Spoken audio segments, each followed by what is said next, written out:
Welcome, everyone, to Video Games, the Movie, the podcast, where we put video game movies on trial to see if they're guilty of the crime of being kinda shit.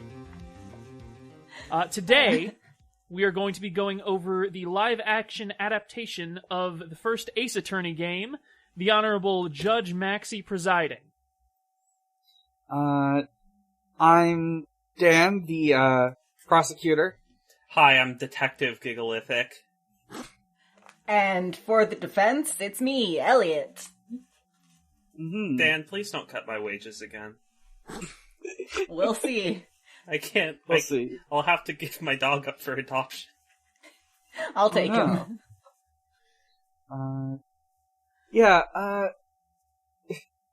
We watched Ace Attorney, 2012. It's a great movie. Oh, hi. With gas. Yeah. I think this is the first movie we've done that is, like, a direct adaptation in terms of...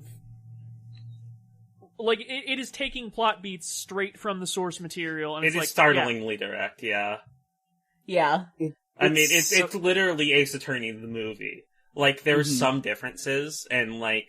But obviously, like, the movie would be 8 hours long if they adapted the entire game.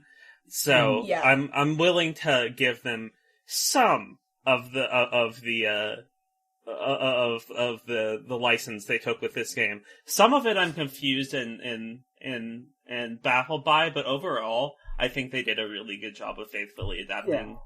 Yeah. All right. Well, I didn't do my homework and I didn't listen to any episodes of this podcast before I came on, so I don't know. That's fine. None of them were related to this one, so. Okay, great. Well, I just didn't, I didn't want to jump right in case you guys had, a format that you, do this in. Yeah. Yeah, well, I guess usually before we start talking about it, we could talk about what games have we been playing lately. Oh. Ooh, okay. Guests, go first. Maybe... Okay, well, here's, I'll tell you a game I've been playing and a game that I haven't been playing, and they'll both be short. I have been playing, Nora bought me as a going away present, the update for Animal Crossing, and so all I've been doing is designing people's homes in Happy Home Designer. Now, the game that I haven't been playing is it Disco Elysium? Is Disco Elysium. I'm gonna come to your house and beat you up. You gotta play Giga, unless you're coming with a fucking PlayStation 4 controller, there's not a whole lot I can do about it. Oh, shit. I have the game in my possession. Yeah, that does make it difficult, the fact that what you I cannot don't acquire. have... Yeah. Yeah, they're back in stock, so I got one, so it's coming at the end of next week, so... I can't... I need to play more of Disco Elysium. Yeah. I have managed to avoid spoilers this whole time, and the spoilers that I have seen are kind of like JoJo's Bizarre Adventure spoilers, and that I'll see something and it's completely meaningless. It's a hard game to spoil, I would say. I'm glad about that because it's still gonna be. Oh, the end of next week is New Year's too, so it'll be a week and a half till I have a controller. But that's what I've been playing. A good time. It's they released an update for it that adds some new content. Ooh. And I'm kind of glad I waited and that I forgot that I didn't have a PS4 controller and didn't buy one until yesterday because they had the rose gold one back in stock, so of course I bought the gayest one. Yeah. Nice. You got to. The gayest color is the color that Peach is made out of. Yeah. Giga, what have you been playing? Oh, Final Fantasy XIV, award-winning online multiplayer role-playing game that you cannot buy. I am almost instinctually want to launch into the speech, but it doesn't have a free trial free through Heavensward now because you cannot play it. There were too many people playing the video game. Once again, Yoshi P suffering from success as his game proves, and I'm reading here, too good. And too many people are wanting to play it at the same time. So to alleviate the strain on the servers, that is causing people not to be able to actually pay the game that they pay $15 or more a month to play. They did give us 2 free weeks because of the queue times. But, yeah, so that people can actually play the game that they pay $15 a month for, then, they made it so that trial players and, people without existing accounts who don't already own the game cannot start playing the game. At that point, I think, honestly, for $15 a month, I'm going back to Warcraft at that point. No, I'm just logging back on, I'm tracking down my old guild. Oh, that does remind me, though. They did put Final Fantasy XI, the old MMO, on sale. Yes. So people would play that instead. It's still supported. I hear it's good. Final Fantasy XIV continues to be one of the best games I've ever played. Every other MMO, it makes every other MMO look like dog shit. And I finished Endwalker this week, and it's very good. Other than that, when I was forcing myself to take breaks from finals last week, I played Warhammer, 40k, Gladius, I've heard Relics of of that War. one. It's a 4X game, but it does not have any diplomacy because it's Warhammer. And it's pretty fun. If you're just into hexagons and putting little guys on them. My least favorite genre of game, but I am saluting everybody who does like those. It's just a kind of I like to see a thing go. I like to make thing go. That's good. Maxie, what have you been playing? Y'all heard of Slay the Spire? I have. Oh, I haven't. yes. I've mostly been playing a shit ton of Slay the Spire. I got back into it a few weeks ago, and I was like, oh yeah, this game's good, actually. So I've just been playing a lot of that. What character are you playing mostly? I bounce between them. When I first started, I was playing a lot of the Watcher, because I haven't played since before they were added, so I wanted to give them a go. And now I've mostly been focusing on the Defect. I managed to get up to Ascension level 10 yesterday, so... Very nice. Pretty pleased with that. Turns out, deck builders are fun. It's Yes. fun to get cards and be like, ooh, do I take this one, or do I not take this one? I feel like roguelike deck builder is match made in heaven, because I feel like in roguelike you're inherently building a deck as you go by choosing things. There's an element of randomness to, obviously to roguelikes, so you have to kind of learn to optimize what you get, and when you add deck building onto that, it just gets more interesting. So, Dicey Dungeons and Slay the Spire and Monster Train are all very interesting games to me. Yeah. I haven't played Inscription since last month. I pretty much powered through that game. I have thoughts on Inscription, but this is not a podcast where we're going to dissect that game, so... It is a I've been podcast thinking about video games, but not that one way. Yeah. I've been thinking about that one since I saw YouTuber Redacted playing it. Oh no. A couple of been weeks canceled? ago. No, I just hate admitting that I watch YouTube Let's Players. Fair enough. Was it I Markiplier? used to watch YouTube Yes. Let's Players, but... It none of was? them... Oh, sorry. Yes! Leave my ass alone. I used to watch YouTube Let's Players, but they all just fucking stopped uploading things I care about this year, so... Yeah, fair enough. Yeah, most experiences that I had that I liked this year I made for myself, weirdly enough. Not usual. I like I'm an most- annoying voice on in the background when I'm doing other stuff. And Markiplier simply delivers that to me. I'm more of a super great friend person.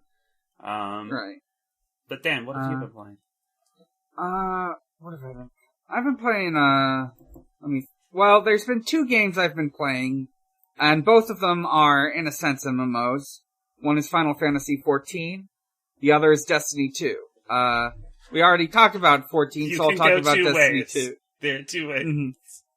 Yeah, it's 2 paths in a forest. The light side and the dark side. I won't tell you which one's which.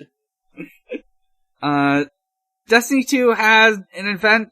It has an annual holiday event called The Dawning. Yeah, making those cookies.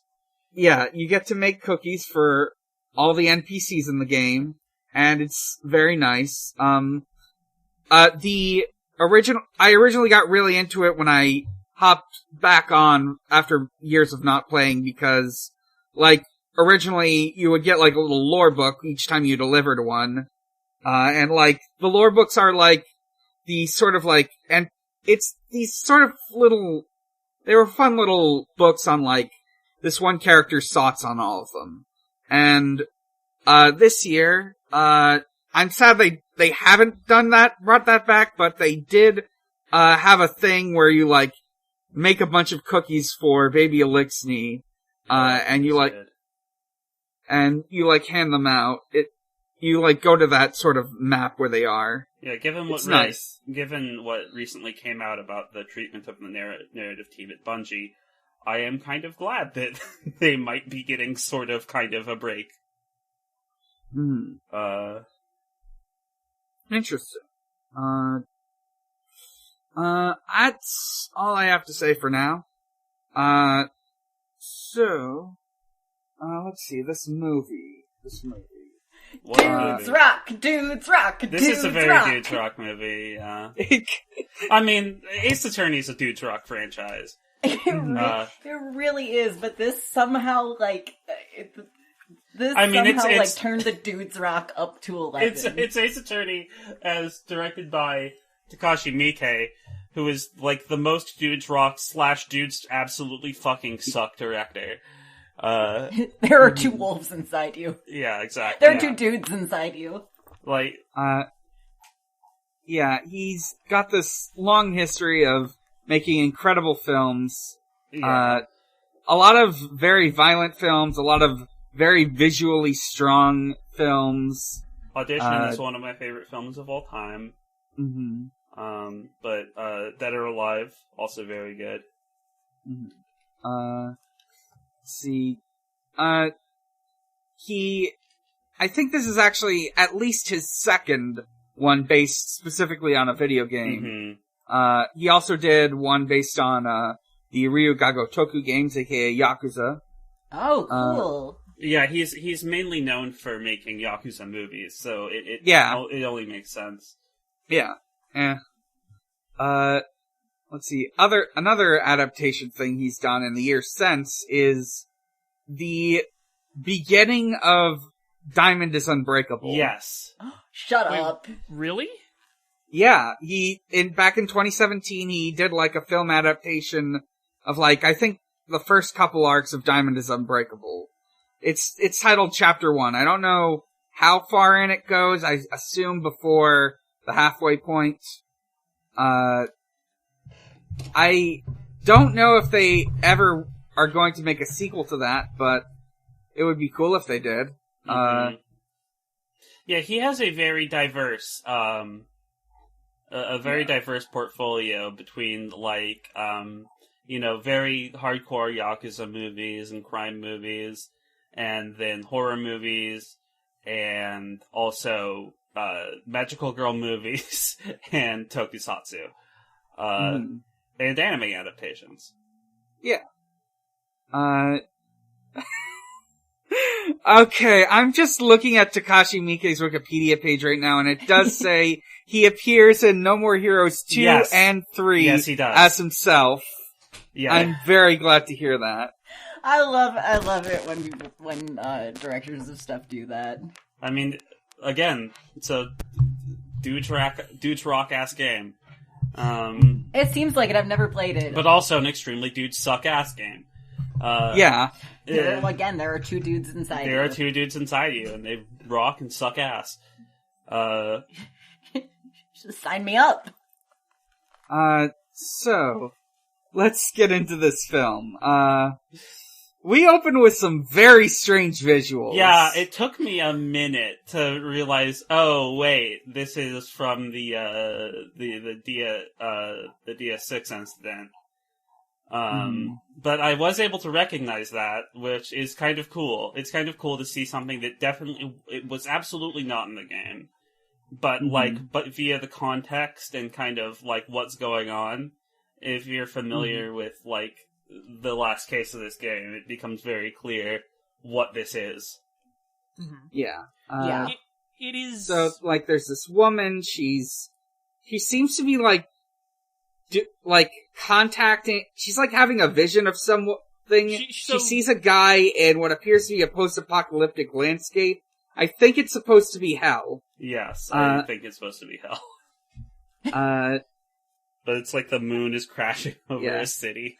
It's all on fire. This is Buck Wild where this goes. There's also, but a bullet flies around her, and in the foreground you can see some psyche locks, which is a fun little Easter egg, I guess. For something that doesn't appear until the second game, but is related to the spirit medium channeling stuff. She sees a bullet that flies around her. There's two girls watching Discord her crashed. having this. Oh, okay. Hang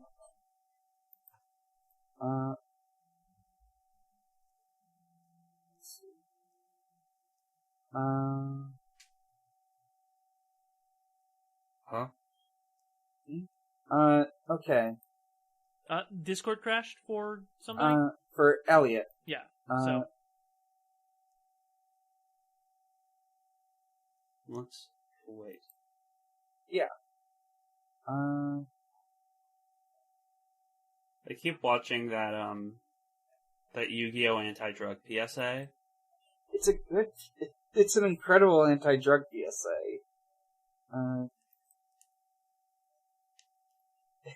He wouldn't be as great a duelist as he wouldn't be the greatest duelist in the world if he did weed. I can't let down my friends. This Jamieson Price's voice is so good. That's Yami is Jamieson Price, right? I don't remember. Oh no, it's Dan Green. Oh, okay.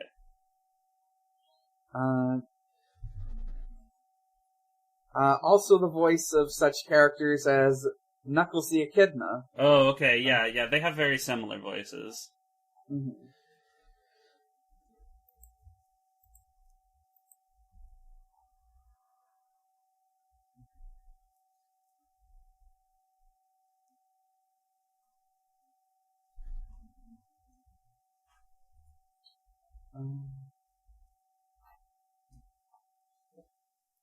Welcome back. Elliott, you there? Yeah, sorry, I'm so fucking sick of my phone and my computer. But I'm here. Alright. I didn't hit stop recording or anything, so Yeah, you didn't stop the recording? So, yeah, so we should be okay if nobody else did. Alright, cool. Let's keep going. Okay, cool. So, she says, the person who shot me, Yanni Yogi, From Yu-Gi-Oh? From Yu-Gi-Oh, yes. From Yu-Gi-Oh. I can't believe you didn't catch him. Look at his hair. Yeah, true. He's got that weed-shaped head. It made it really confusing when they couldn't identify him from the boat later. Yeah. And then we get our title card. And then we cut to an adaptation of the first case from Phoenix Wright. As well as the third Ace case Attorney. from Phoenix Wright. Yeah. But not. We see our protagonist, Phoenix Wright, trying to prove whether or not a clock was slow on the day of the incident. There's also Larry Butts. Also, they're doing this in a very small courtroom. He's, covered in notes. There's, cleaners coming through. Mm-hmm. I love that. I love how shitty it is. Me too. Something that I like a lot about this movie is that from the jump, it becomes clear they're not, watering down the look of the games. They're games with a very, exaggerated art style. Yeah. Everyone's wearing a wig. Yeah. And just a aggressively styled wig. They did a good job with the hair and with the outfits and with everything. It is... I love all of the hair looks so good. Yeah, all the it's costumes so great. look so good. Not to skip ahead, but Phoenix is like getting to see Phoenix in casual clothes rocked. And Larry looks great. Larry was a great casting choice, in my opinion. He's perfect. Larry might be the best actor in the whole thing. Yeah. I also really like that they do have Phoenix fumble with his notes so much and like clearly thinking through things in the middle of a court case, because that's how it is when you're playing those games. You're just going through the court record like, do I present this? Do I present this? Fucking, I don't know. It does sometimes. It does sometimes feel like he has IBS, but most of the time it's pretty good. But he spends a lot of time hunched over, going and just kind of looking like he's going to shit himself, or already has. Phoenix has game FAQs pulled up in one of his tabs. Yeah, he's just got an entire laptop with a guide there. So while he's doing this, we cut to like another case going on. Yes, this is turnabout samurai, but not. Yeah. Miles Edgeworth, is my man. It's like going through a case involving a steel samurai head. And we like see the courtroom from the games. It's a little darker, but it is otherwise like a one-to-one recreation of what it looks like in the games. Yes. There were some still shots that I literally, for a second, had to look very closely at and just see if they had pulled a little trick on me and put in just like a screenshot from the game. Yeah, he is cross-examining one D. Vasquez, who is on the stand. She's great. So I give a shout out to whoever played D. Vasquez in this movie.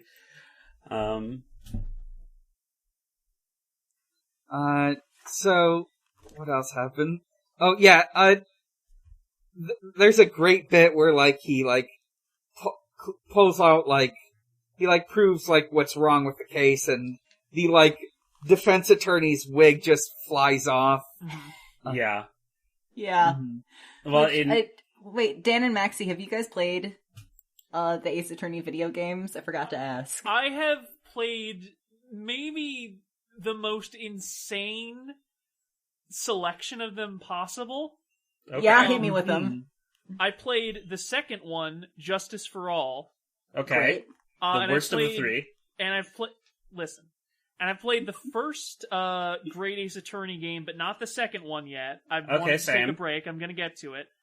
But also, before I played either of those, I did play the Harvey Birdman Attorney at Law video game adaptation produced by Capcom. It does count. That is an Ace Attorney game. That's part of the extended universe. That is an insane selection of them. That is like... My immediate, like, thoughts on, like, you playing Harvey Birdman and the second one is circumstance from an era when, the best place you could get a game was just... At the store? A used game. Yeah, a used game store. Like, or like your uncle gets it for you for Christmas or something. Yeah. Oh, this is on the Wii. I own the Wii. Why not? Yeah, exactly. I've never watched the fucking show. I have no idea what this is. It's rated T for teen. I'm a teen. I can buy it. It's a pretty good game. Honestly, it was pretty good from my recollection. I mean, it's an Ace Attorney game. It's hard to go wrong. Dan, for some reason, I can't remember if you played the Ace Attorney games or not. I know we must have had this conversation.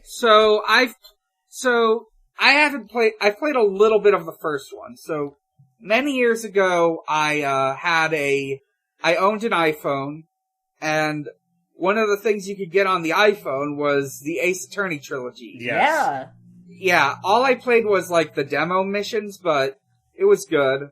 More importantly... that iPhone, the original iPhone port of the first game is, I think, one of the best ports of this series. It's the best port this series has ever gotten, and everything's been downhill from there. Because they keep trying to insert the stupid fucking line art for the characters. Yeah. A lot of companies, like, big, long-running video game corporations... like Squeenix, yeah. Yeah, Square Enix and Capcom have a tendency to forget that sprite art is good to look at. Yeah, exactly. Yeah. Yeah, So, I miss the sprite art.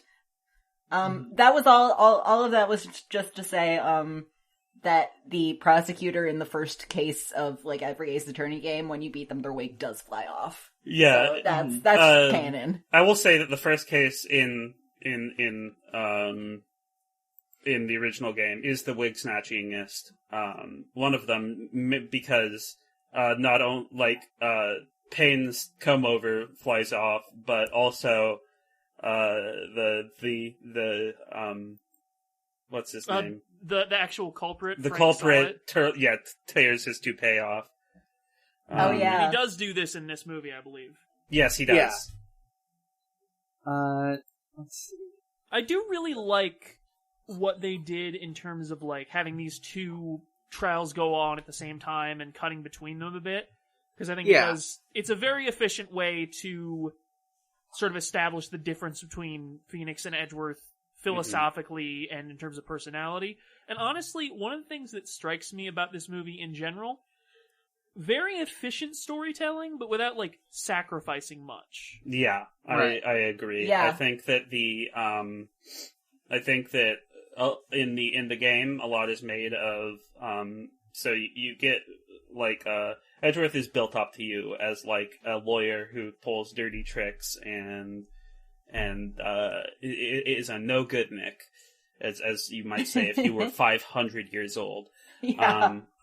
In the courtroom before you meet him. And in this, they kind of do that by having him prosecute.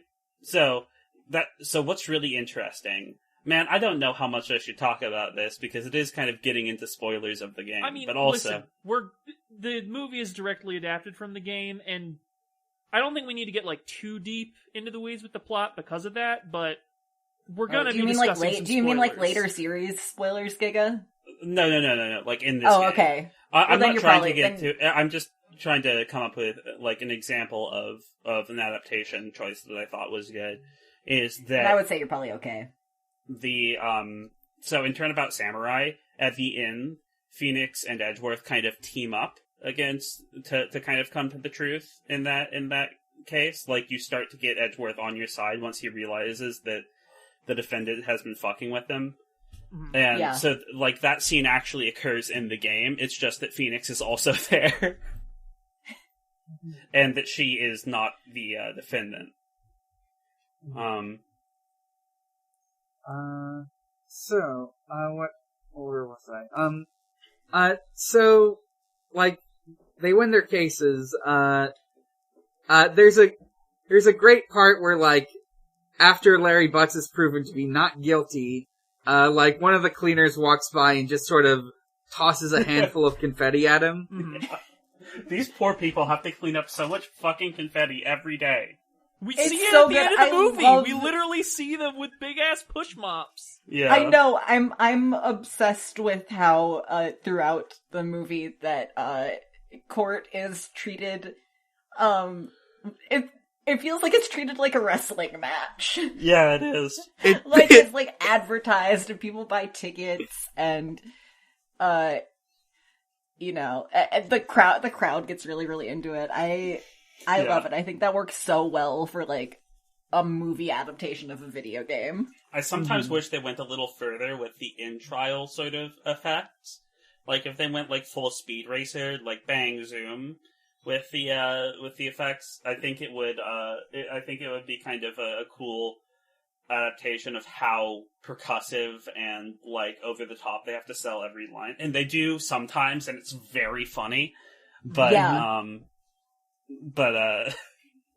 I feel like they could have gone a little bit more intense with the trial scenes.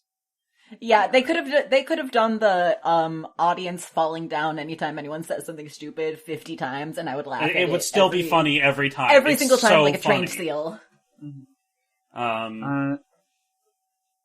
So after the case, Larry presents Phoenix with. Is this when he presents him with? Yeah, he present the Thinker clock statue. Yeah. He'll, like, and he talks about how if you're having trouble thinking, you can think alongside the Thinker statue. That is brain genius logic. I love Larry. There's also people are handing out newspaper extras about Miles Edgeworth's, turnabout trial win. We get a scene after both trials conclude, which this one definitely is not in the game, because it is a scene just between Edgeworth and Manfred von Karma, who took him in after his father died. And I'm really into this scene, and I'm into what this adaptation does with von Karma in general. Yeah. Correct me if I'm wrong, but my understanding is that in the game, he's kind of a dick from the start, and never really... He is insanely evil. I think that, he's the most evil, and he's, evil looking. He looks like fucking, Dracula. Yeah, he does kind of look like Dracula in this, but he's definitely painted in a much more sympathetic, or, he's a much more reasonable person, it would seem, externally. Yeah, he doesn't have the crazy eyes that he has in the game. Yeah, I will say that I think, if I'm remembering correctly, in Turnabout Goodbyes, when you first meet him, he is kind of courteous. But then he's immediately just, Yeah, it doesn't take long. When this trial starts, he's like, I will complete this trial in 15 minutes. And gets angry when he goes over. But he's like, yeah, Edgeworth, you gotta, the ends don't just justify the means, my guy. I have a horse skull on a pedestal. I did not Don't worry notice about that. it. And also, ouch, my shoulder hurts. I hope this isn't important. This will not come up later. I literally laughed out loud when, Edgeworth is leaving the scene and Karma, reaches up and rubs his right shoulder. I'm like, come on! Come on, you fucker. Let's see.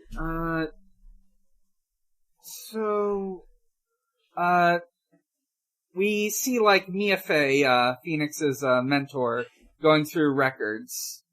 And she's, begging the Thinker Clock for an idea. She's, looking into this. She's doing some sort of investigation. And she finds, this valuable piece of evidence that will explain everything. It's is this when I don't remember if this is when we see it. I don't no, we never see it. We don't ever see it till the end. Yeah. Alright, yeah. But she is looking into the DL6 case, which happens... she goes into, the court archives. She, sneaks into them. I don't know who has access to these. But she, sneaks into them, finds her evidence, and then, runs away through, a utility corridor. We also see, Larry Butts in his shop. And there is an ominous figure. There's an ominous figure watching her. We see, Larry Butts, he's got this shop. He sells, Steel Samurai Cake, which is just relabeled large gourd. Yeah, it reminds me of Carvel ice cream cakes, where it's you turn Fudgy the Whale on his side and you get Santa. I'm thinking of this is this predicted 10 years later the various fast food meals we've been getting lately. This is the Miles Edgeworth meal. This is the Megan Thee Stallion, fucking look, Popeye sauce we turned these chickens sideways. Yeah. We put them in defense mode. Yeah. See, 6 months down the line, you're just gonna put another sticker over the box that says the Francisca von Karma meal. Oh. Yeah. I would buy the Francisca von Karma meal. Holy shit. I'm eating every day at the Francisca von Karma meal. Yeah, I'm gonna supersize me with that shit. See, the problem is, it tastes real good, but it does leave you thirsty. Ah, damn. Well, that's no different than usual. Yeah. Phoenix... Such is life. While he's we see a shot of Phoenix trying to get to an elevator, but someone gets to it before him. Yeah, who could this be? Someone dressed insanely normally. Just the most normal person you've ever seen. We get, like, some more ominous stuff with, like, the thinker clock. And then we find out Mia Fey is dead. This is 11 minutes into the movie. Dudes rock. This is and also... she wasn't a dude, sorry. I mean, this is like 10 minutes into the game, too. Mm-hmm. Yeah, you get enough time to see, like... You do the tutorial and then Mia dies. You did the tutorial, you look into her eyes, you look into her titties.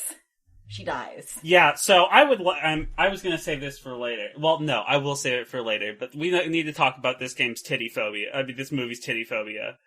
They're incredibly reticent to have the jugs busting out. Listen, Giga, I've said it before. I'm gonna keep saying it. Dudes rock. Yes, but you know what dude I don't think rocks? Which one? The dude they got to play Gumshoe. He's too pretty. He's too pretty. He is. Yeah. This doesn't look. So let me share with you a photo of the stage play cast for the Ace Attorney stage play, which is based on the third game. The stage play. There's a stage play? Yeah, oh my god, you guys! Honestly, it's a successful like Japanese play. media property. How is there not supposed to be a stage play? Edgeworth has a song in it. Yeah, it's great. Like, look at this poster. Look at this poster. Everyone, look up the poster for the Ace Attorney stage. Oh, you're not gonna post. There we go. Yeah, there it is. Okay, yeah. Look at how good Von Karma looks. First of all, obviously. Look at Godot, and look at Gumshoe. He's great. He's perfect. Mm-hmm. Yeah. Larry also looks good. There's a lot of good Larrys out there. Yeah, I'm looking at this, and Gumshoe in this movie does not look like a middle-aged chain smoker, which is a problem. Yeah, he needs to be more stout. He needs to be bigger. He needs to look like he hasn't showered in a fortnight. Look at this Gumshoe. This Gumshoe's so good. Yeah, this guy's too pretty and charming and good looking. I wanna kiss this guy, but not in the way that I want to kiss Gumshoe regularly. Yes. It's a different kind of vibe. Yeah. I should have been cast as Gumshoe. I'm a loser. I'm a loser who's always on the verge of being unemployed. Mm-hmm. So we've got Gumshoe. Sorry, go on. The girl we saw before, who is Maya Fey's sister Mia. You got it backwards. Mia's sister Maya, is determined to be guilty. Also behind her is this weird witness guy who definitely killed Mia. Okay, for sure. Okay, yeah. okay, the most normal looking. Okay, they got Alice Cooper in the. What's yeah, wrong? they got fucking Alice Cooper to play Red White. What the fuck were they thinking? I was gonna say Ozzy Osbourne. I hate this Red White. This made me. He should have been. Okay, so a giant. So Red White's name. Hang on, I'm looking up a picture for our hosts right now. He needed to be American. I'm telling you this. His name is Red White of Blue Corporation. Yes, and so his it doesn't make any sense. So his name in Japanese is Masaru Kanaka. Maxie, that's in host chat for you. And that means big, medium, small. Pretty good. He's the best. So his quirk in the games is that he constantly uses English words all the time, or completely mixes around the grammar when he speaks Japanese. He's just terrible at speaking Japanese. Let me find a clip of Red White from the anime. But yeah. He's the most American-looking motherfucker. Instead, in the movie, we get this very, Maxie said it earlier, Ozzy Osbourne-looking guy. I'm very sad that he's not, a smug, purple-haired man. Sorry, you need to, okay, shall we watch this video together real quick? Yes. Sure, I'll put in a clip of the audio. Okay, I'm gonna count down from, and let's go on 1. Oh, yeah. Again, 3, 2, 1. Well, I got an ad, so... Oh. You know what's the weirdest part of the adaptation, though? Like, they give him this trench coat, like, heavy metal outfit, but he's still got the tie. He does still have the tie. Yeah, he's just a completely different character. Rings on all of his fingers. Yeah, Just... with a desk that has 4 deuces, that is 4 deuces. Rock. Like, he's supposed to be, basically he's supposed to be like a big shot American businessman that is visiting Japan and does not speak the language. Yeah, so, what else? I mean, Anyways, from there we basically go to the courtroom scene. Oh wait, no, there's one thing first that I want to talk about. So, Maya mentions getting a voicemail from her sister, and we get this really cool, I don't know if you'd call it a montage as such, but it's like a series I love of this, shots where we like see Mia in the process of making the call in flashback, but her voiceover is filtered and equalized like it's a phone call, and then once it's ending, we cut to Phoenix in the police station listening to the phone. Yeah. And honestly, this film's use of flashback is something that I like a lot. What we see a lot in the final case, especially, is it will show you an incorrect flashback matching the testimony, and then later they'll go back and show you what actually happened, which I love. It's very true to the way that it's portrayed in the game. Yeah. And also, it's just kind of a very Takashi Miike thing to do. He does very stylized, very stylish flashback sequences. Anyway, from there we go to the courtroom scene, and so what I have written here is Edgeworth snaps his fingers and summons a gigantic robot chandelier from the ceiling, which proceeds to display the evidence on an assortment of big-ass holoscreens. That is exactly what happened. I had to stop watching the movie for a little bit at that point, because I was just like, okay, I just need to kind of live with this for a little while. This is how they're choosing to do this. And I guess, that's a way to make it work, but... Yeah, the idea, I think, is to evoke the evidence record as a UI element. Yeah, the court record is it exists in liminal space where it is acknowledged by by everyone in the game, but and used, and nobody ever addresses the mechanics by which it actually exists. Took me no time to get used to it. I'm just like, yeah, okay. Like, obviously, Miles Edgeworth snaps his fingers and the computer does exactly what he says. Like, wouldn't all of us? I just wasn't expecting there to be a giant computer spider full of holograms in the ceiling. You know what's even better? This also isn't the first time I've seen this movie, so... Oh, okay, yeah, so that's probably... I've got a whole spectrum of knowledge here. Yeah. What's even better? What's even better to me is when Phoenix offers evidence that counters Gumshoe's testimony, he summons a screen and then, hurls it at him like they're in a wizard battle. It's literally, Marvel vs. Capcom shit.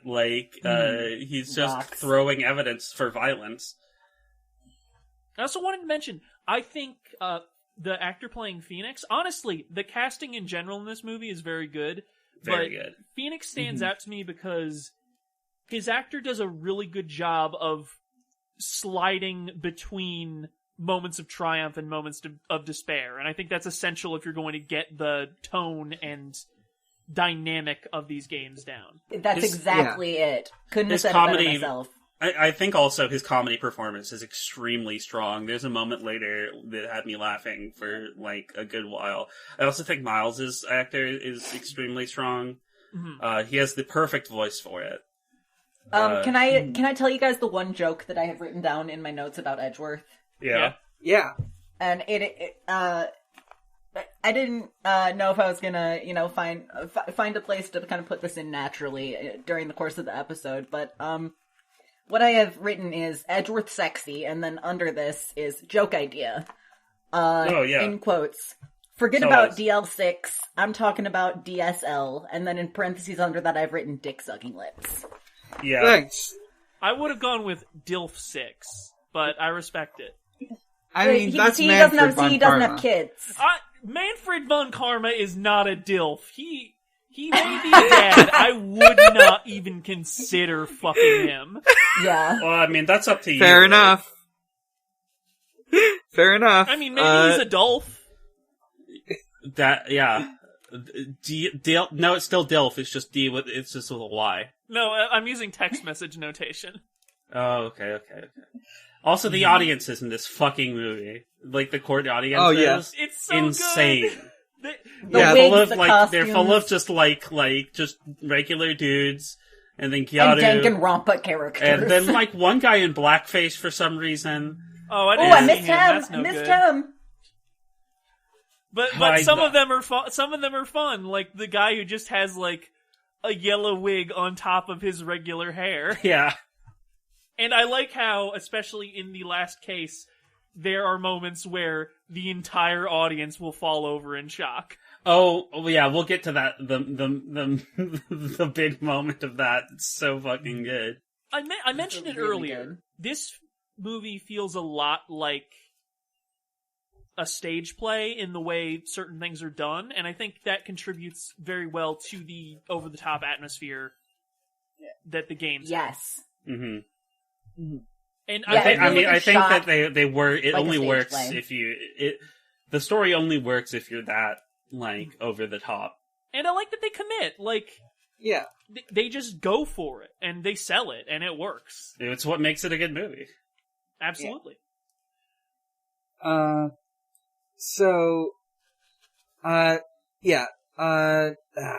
to find my place in the notes. Yes, so other stuff during these, this court case. We get to see, Maya in jail, and, throughout, the movie, we get, scenes in this, this, I don't remember what it's called, but, this sort of, prison conversation room. And I love how it looks. It's just barren. They are being held in, a saw trap. Yes! Yeah.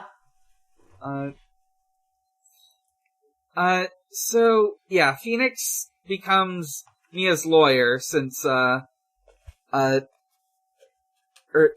Phoenix becomes Maya's lawyer. Yeah.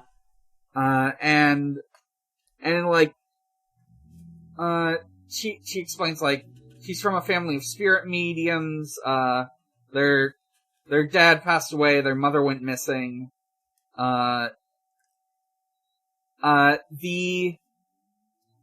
we also know that it's it's around Christmas time, we see the shot mentioned earlier where Mia is sending a message to her, and she's showing off that she took the clock parts out of the Thinker statue, so now it's just a statue. Then we get Phoenix gets an autopsy report, and during the court stuff, Phoenix finds out Miles Edgeworth is the prosecutor. He meets with Miles, they talk, there's a heavy amount of tension. Mm-hmm. We see a brief flash of their backstory when they knew each other as kids. Yeah, I love... Yeah? Oh, I was just about to say, the amount of, Victorian-style, longing in between these two the entire movie. Yeah. Yeah. They're gay. I'm saluting. They nailed it. It's a classic example, yeah. Dudes rock, so when two dudes are romantically entangled, they rock twice as much. This movie Phoenix has a lot more vivid internal life than Game Phoenix somehow. Mm-hmm. Even though Game Phoenix isn't, you experience the entire game through his perspective. He has less internal life than this guy. Yeah. I love how during this flashback they still have the weird anime hair. Oh yeah. No, that's in the game.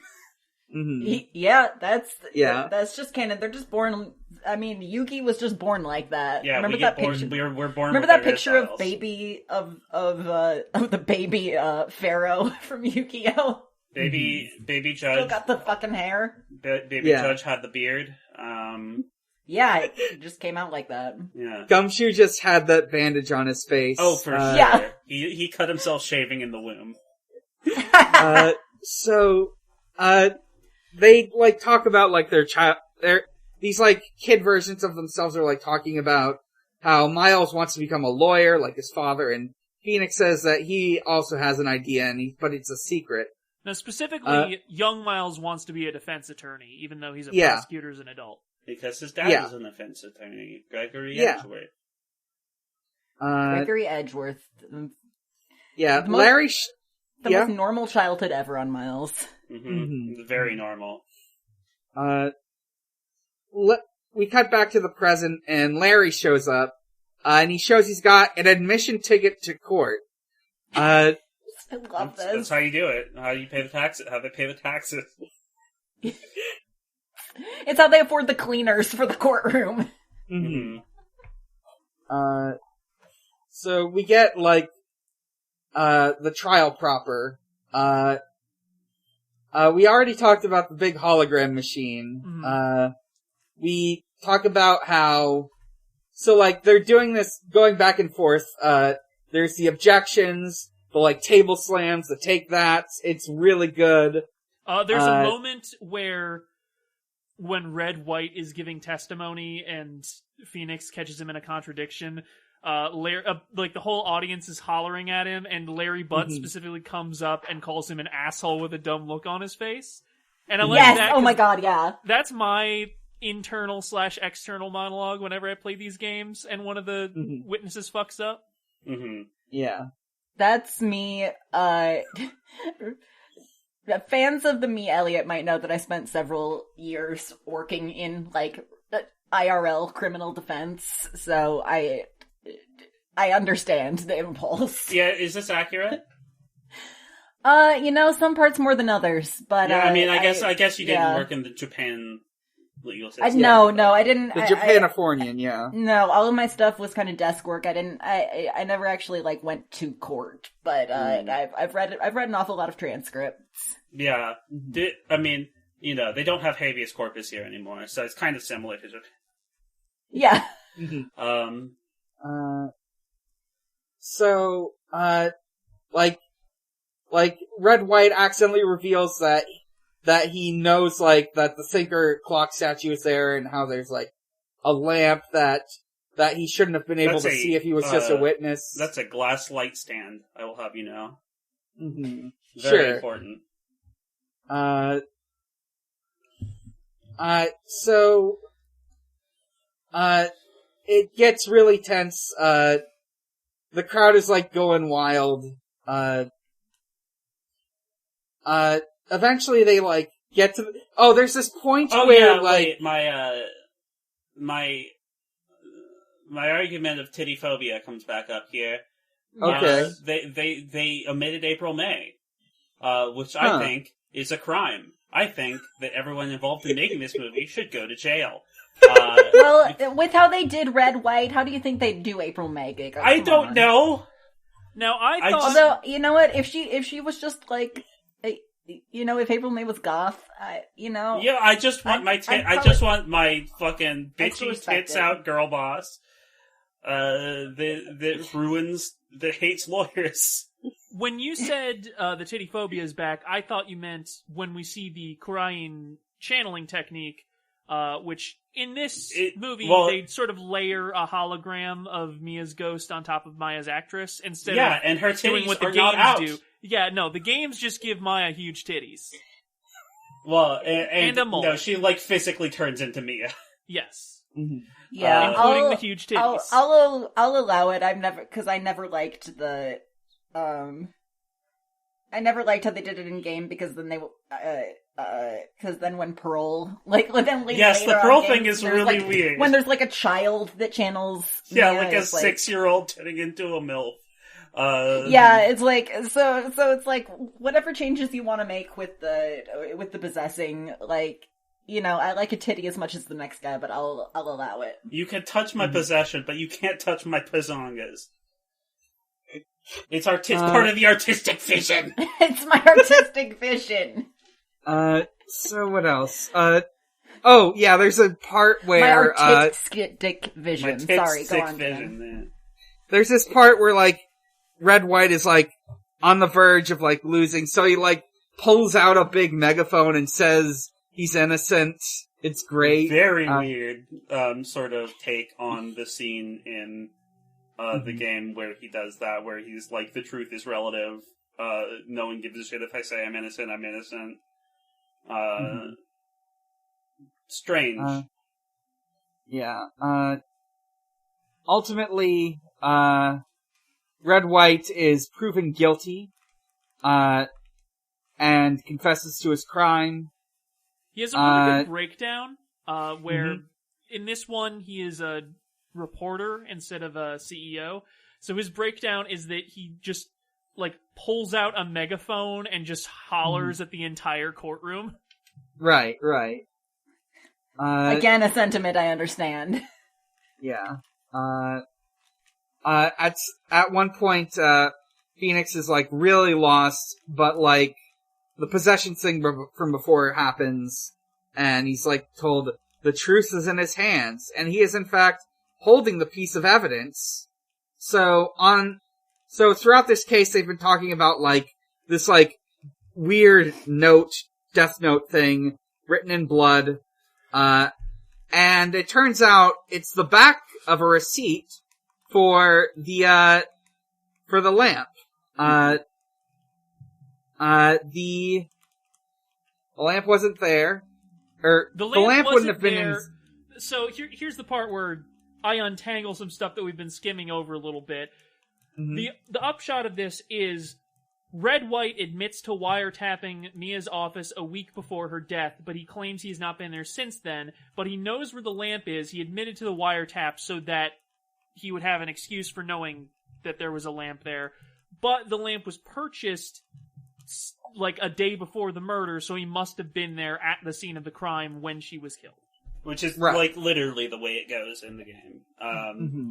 These are the revelations in that order that it's just different characters who have them.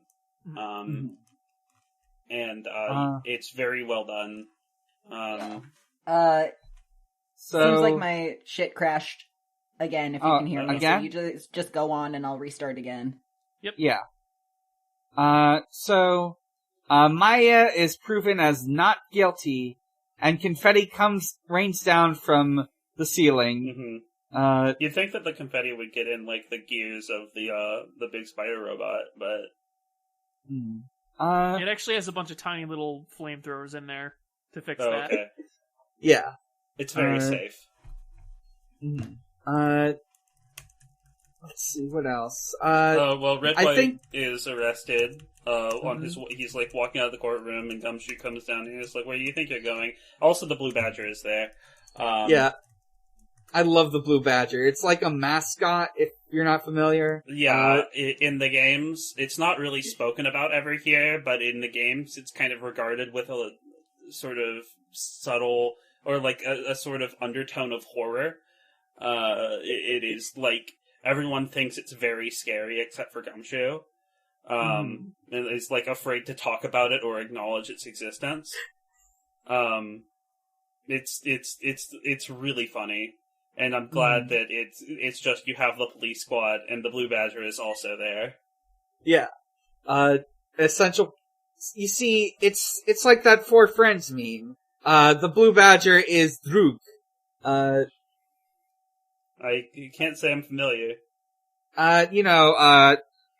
Laid back, the fighter, Droog, truck freak, that one. Kids, I don't know what you're talking about. Hang on, okay, I'll find it. Okay.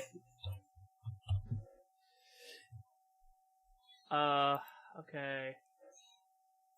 This isn't the original one, but whatever, it'll do.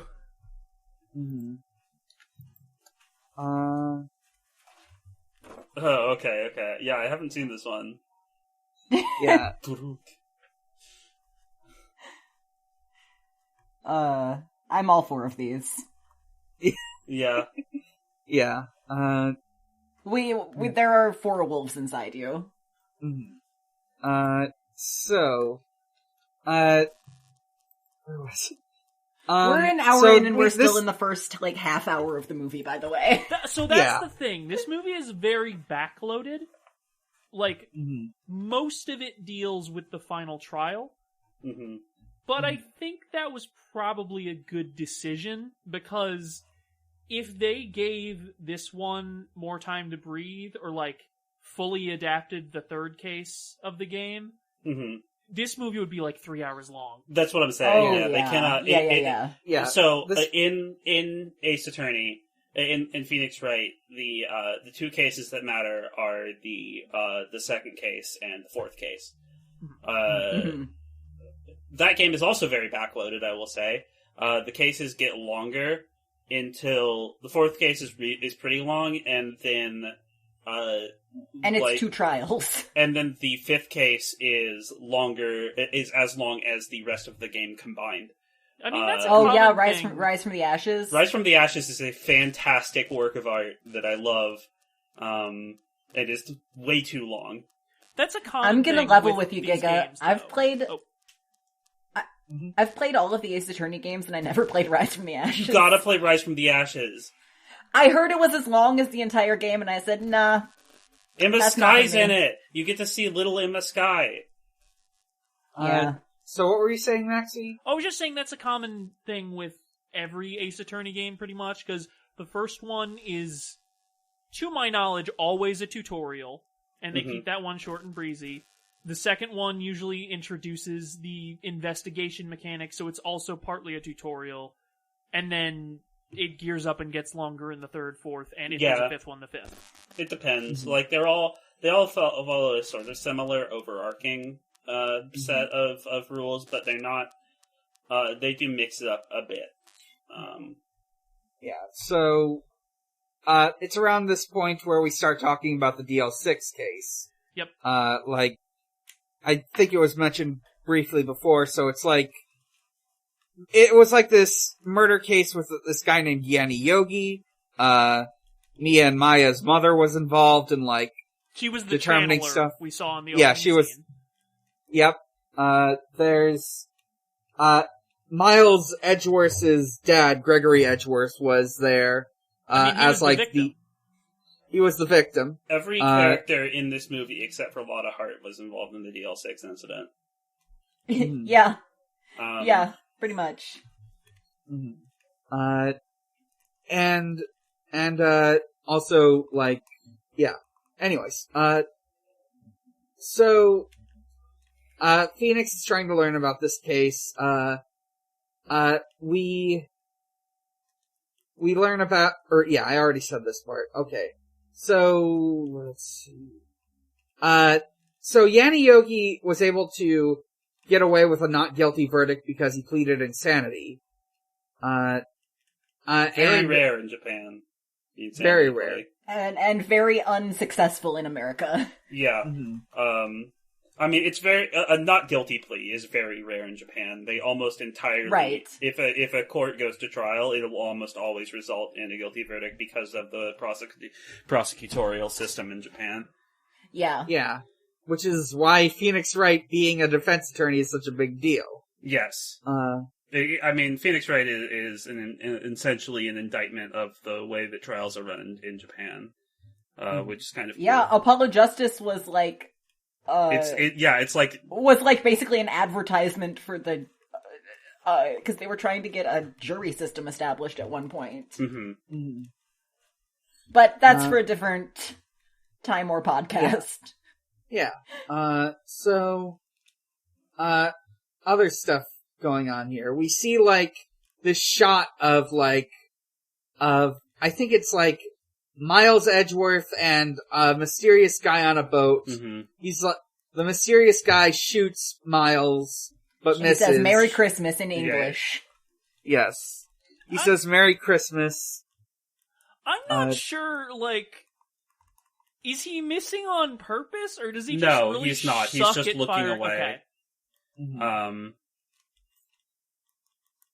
Okay. So, also, we see, we then cut to, like, the next morning, and, like, Maya runs over to Phoenix. And the most important thing has happened. Yeah. Turn on the TV. It turns out there's a giant life form spotted at Lake Gord, nicknamed Gordy. Yes, Gordy. I love Gordy. Gordy's so good. Oh my god, I fucking love this game. Turnabout Goodbyes is, like, legitimately one of my favorite game stories of all time. It's so weird. And has so many elements you never think are going to be important that end up being, like, the crux of the entire case. It's one of the best mysteries. Like, it rocks. They did such a good job with it here, with, like, boiling it down to the, like, absolute essentials to keep it under, 8 hours. And I just love it. Yeah. So, after seeing the stuff about Gordy, they changed the channel to the other thing being presented right now at Lake Gord. The second most important thing. Yes. The fact that a man was murdered. A man was murdered, and the suspect is Miles Edgeworth. Dun dun Dun dun. dun dun! How many, yeah. I mean, I guess if my district prosecutor murdered someone, it would be on the news, but I wouldn't know him by name. I do know mine, but again, that's very specific. I had to for my job for many years. Michael Freeman. God damn you, Michael Freeman. God damn you, Hennepin County Attorney slime. Michael Freeman. Anyway. So... Now that we've libeled a lawyer. Phoenix offers... I haven't said anything that's untrue. He's a slime ball. So, Phoenix meets with Miles in the saw trap room, and says, I didn't want anyone to see me like this, not you. No they're homo, so though. gay. They're so gay. It's textual. It's textual. And, Phoenix, after that, we get a scene where Edgeworth's other boyfriend, Dick Gumshoe, is begging him to represent Edgeworth in court because nobody else will, because it turns out... He's not his boyfriend, he's his sub. Oh, okay, of course. But it turns out that when you are the demon prosecutor and constantly getting up to court romantics, defense attorneys start to fucking hate you. And the cops start to love you. Yeah. One thing I do really love about this scene is it is filmed almost entirely in silhouette. There is just, like, very bright light through a doorway, and everything else is in shadow. Yeah. And this is another bit that feels straight out of a stage play to me. It's also just a very Takashi Miike thing. yeah. I can see shots in Audition that are like this one. It's just very moody and set against, like all the characters are in silhouette, and it's easy to tell who they are because they have distinct anime hairstyles. My note for this scene just says, "We heart Gumshoe even though he's a bootlicker." Yeah, that's the thing. That's the thing about it. There are two wolves inside of me, and one is Gumshoe is a cute little baby, and the other is fuck cops. Yeah, I mean you just have. I mean. You gotta love Gumshoe. He's so nice. He's like you just honestly, if you're gonna play these games, you just have to shut every society part of your brain off. Like this just exists in a completely where the world happened, completely the opposite of how it is now. It's literally developed in the context of a different culture that I have very limited knowledge on. I'm dumb as a fucking still brick. Shit in Japan. Oh no, cops are shit everywhere because policing is violence. But yeah.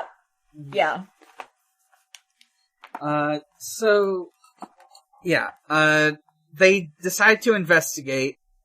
Turns out there's a lot of people trying to take photos over at Lake Gord, So they might be able to find something there. And they end up, finding one particular camera that only takes photos when loud noises are made. This I got very excited at because I know who was coming up next, and and she's my girlfriend. I was excited to see how they would handle her, and I must say, perfect. She is literally the character that she is in the game. It's perfect a lot of heart. in every way. This camera only takes photos when loud noises are made, because Gordy made a loud noise when they showed up. So we meet, Lotta Hart. Lotta Hart. Yep.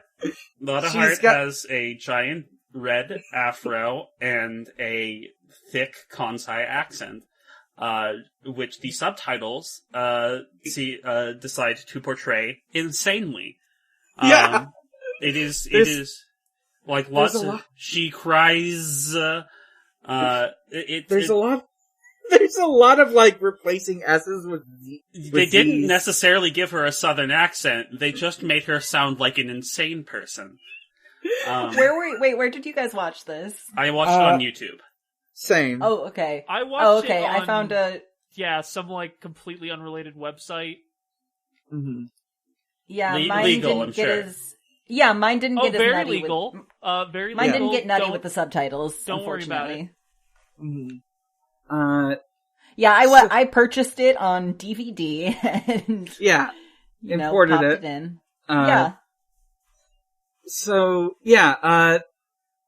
Lotta Hart shows them like this photo that was taken on December 24th at 11:30 p.m. Christmas Eve. But because of all the fog, you can't see anything on it. Mm-hmm. And also we get, like, the whole thing about the explanation about how, people are looking for Gordy because, like, there was this couple who decided to take a timed photo out by the lake. And while the photo was being taken, there was a big cry and what appears to be one of Gordy's tentacles showing up. No, that's Gordy's head. Oh, that's Gordy's head. That's Gordy's dick. Yes, that's Gordy's huge peen. That's Gordy's huge cock, I see. Okay. Lotta Hart, I fucking love this unscrupulous bitch. We stand, she's the second most annoying character in the franchise, and she's great. It's Wendy Oldbag. It's Wendy Oldbag, yeah. You're right. Hands down. Of course. She's like Miles Edwards' worst fucking fear. A woman. Listen, we've been talking a lot about how Ace Attorney is a dude's rock series, but in fairness, it is also I don't just support women's rights, I support women's wrongs series. I support women's rights. I support women's rights to shut the fuck up. Yeah. It's both of those. It's like it's dudes rock, dudes suck ass. It's support women's wrongs and support women's rights to shut the fuck up. So many multitudes. So, like, it's like that comic where it's like, no fear, and then the next panel is Miles Edgeworth with Wendy Oldbag also in the panel. The shirt changes to one fear.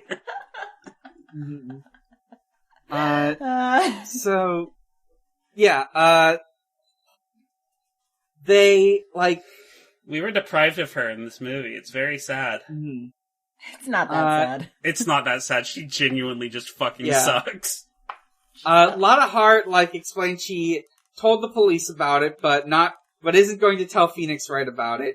I think, like, she sees Phoenix badge and thinks it's a Yakuza badge or something? No. She realizes he's an attorney, but she thinks that Blue Lives Matter, so she doesn't trust defense attorneys. She says, I'm on the side of justice, aka the cops. And so I wrote, my note for that just says, gumshoe, bootlicker, parentheses, celebratory, Lotta Hart, bootlicker, parentheses, derogatory. Listen, that's fair. Because it's not just, like, everywhere.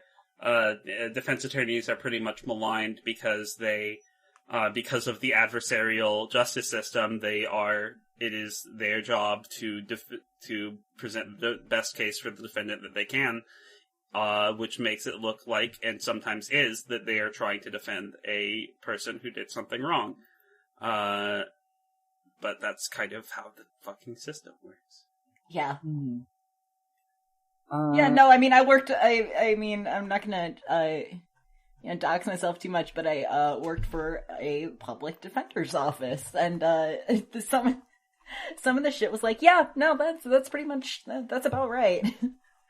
Mm-hmm. Yeah. Like, it's not a perfect system, but I think the adversarial aspect of it is pretty good. Yeah. So, let's see, what happens next? We get some more information on, the victim. His name was Robert Hammond. He's age 58. They are able to, connect these, murders. Yeah, it says on the autopsy report here, real piece of shit. Something darker lurks within. Robert Hammond was Yogi Annie's defense attorney in the case. Audience, are you keeping track of all these characters? Because there will be a quiz later. Just play the game. Just play the game. Phoenix relays this information to Miles Edgeworth, and Miles is really upset because Phoenix is butting in. This isn't his business. But Phoenix explains it is. Mm-hmm, and we get, this classroom trial that happened to them as kids. The where most formative event in the entire series. Yeah, Phoenix was accused of stealing 3,800 yen in lunch money. Can you? Did that's a somebody lot do of the math fucking on money. Because Yeah, I that's like didn't. $38. That's $38. That's like $40 of lunch money. Oh, I don't know. I couldn't remember if the math was that it was $38 or that it was $4. No, it's 38. The current exchange rate is such that 3,800 Japanese yen is $33. Mm-hmm. According to this, he probably would have stolen the entire class's lunch money. Or, it could also be a lump sum lunch money. Yeah, maybe it's lunch money for the week or something. That's what I did at school. Yeah. During we also it might actually not be lunch money either. Mm-hmm. That might just be a localization of it. I have no idea. And point is, this is all Eat your hamburgers, Apollo. Eat your hamburgers, Apollo. All the fuss is about some money that got stolen, and everybody thinks that Phoenix did it, including the teacher. I also think that Phoenix did it. It's okay. The truth. Yeah. Thankfully, Miles Edgeworth is there to defend Phoenix as a tiny little lawyer boy, saying that there's no evidence. And cream-faced business boy. He is the most cream-faced business boy. I love that. All of the other kids have more casual clothes, but he's got a button-up and a bow tie? Yeah, see, the thing is that he went from bow tie to cravat, and that's just a dark road that no one should ever have to go down. He was assigned obnoxious gay at birth, and I respect that about him. Yeah. So, because of this, Phoenix was inspired to become a defense attorney, and will fight for Miles at any cost. Let's see, later on, because of this, Miles accepts he can be his lawyer. We get some stuff at the Lake Gord boathouse. This, mysterious person shot at Miles, then, missed, then fell into the water. And, Miles is, very confused. He grabs his gun. He doesn't understand. And the whole time I'm screaming, why are you touching the gun? Why are you putting your fingerprints on the gun? Etc. As I was when I was playing the game, too. Yeah. But, Yeah, I get it. He was in a state of shock. Von Karma, turns out, he is the prosecutor.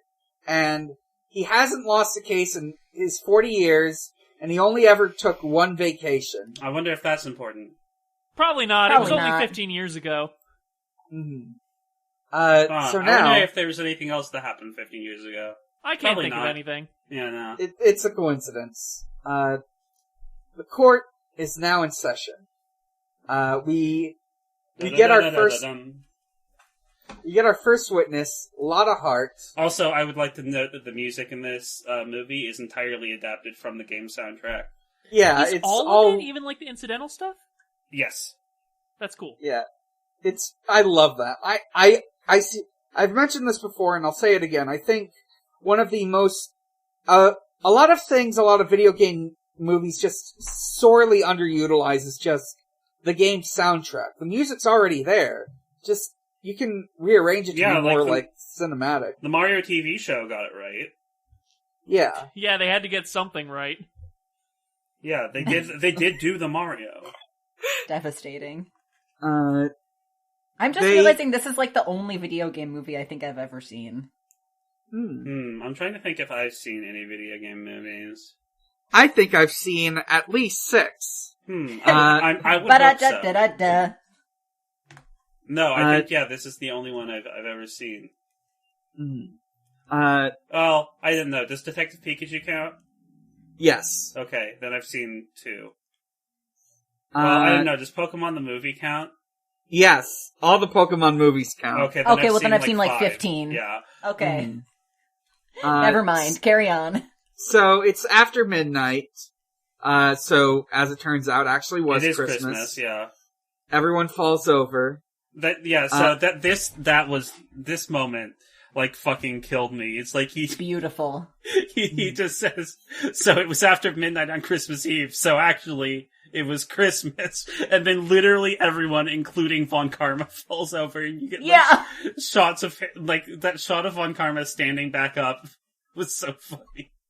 It was really... I rewound that a couple times and watched it again. Literally everyone in the courtroom, except for Phoenix, falls over. Like, it throws themselves like it's one of those gifs of, it's like the Enterprise. Star Trek without the shaky cam on it, Yeah.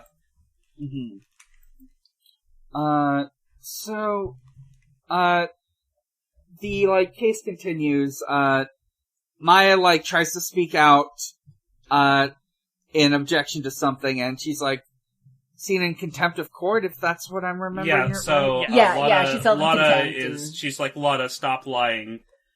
You didn't see it, I know.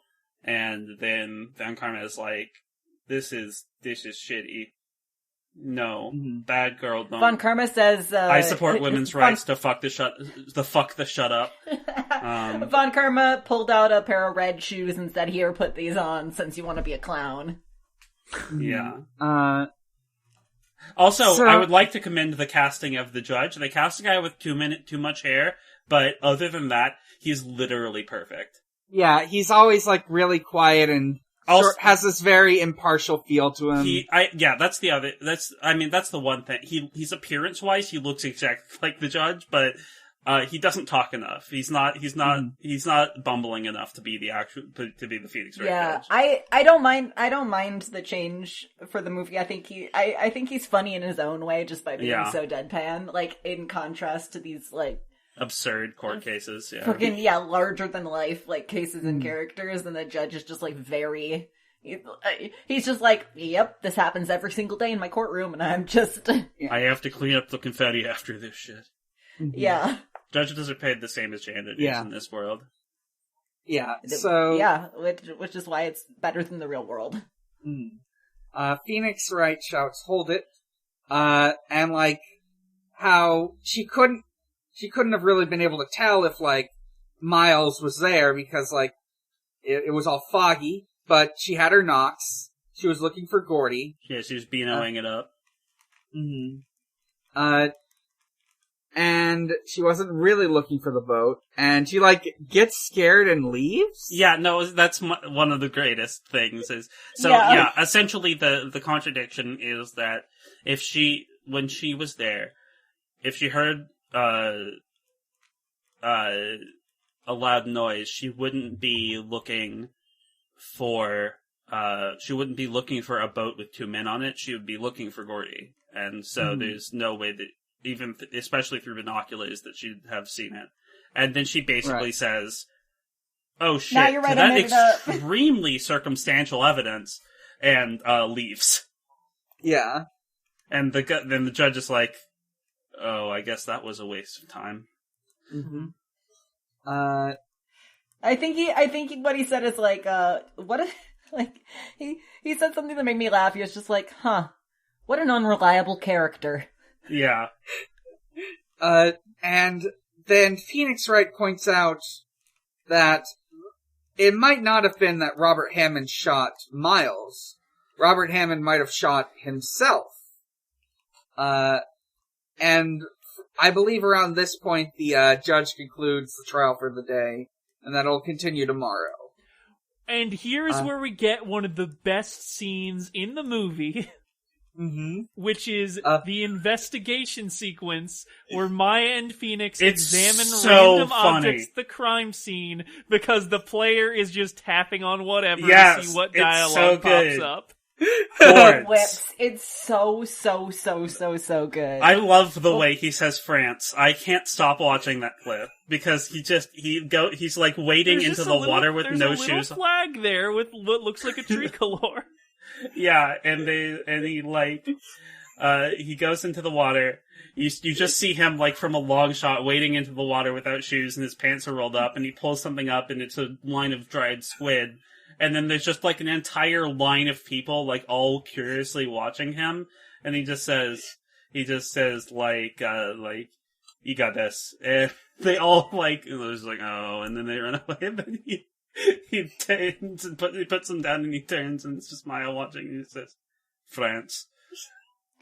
Really there's also good. a bit that stuck out to me where they're just like looking at a crumpled up piece of paper like, oh, is this important? No, it's just a piece of trash. Yeah. Yeah. There's a part, like at the start of this, they're like looking along like a stream on Gourd Lake, and they find like sake gourds, which is why it's called Gourd Lake.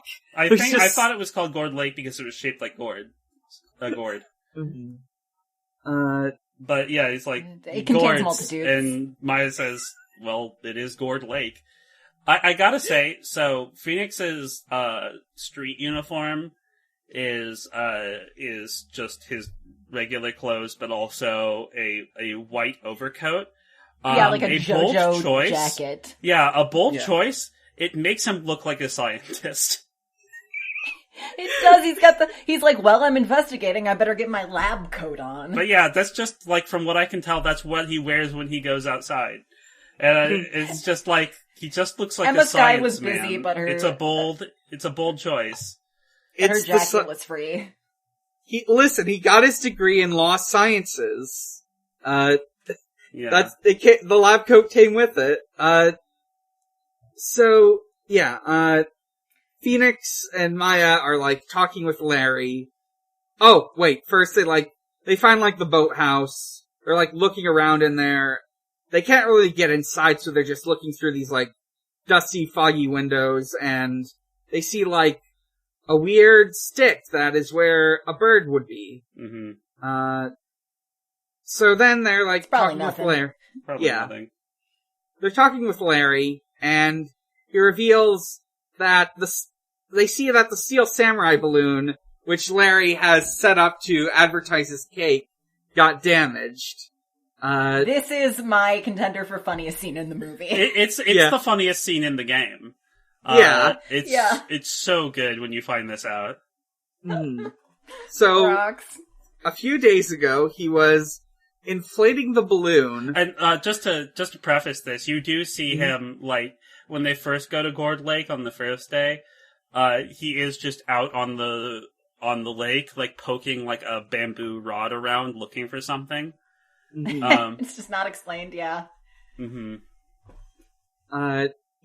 was inflating this big Steel Samurai balloon, but it got loose and flew out over the lake and popped, and that's why people think Gordy is here. Yeah.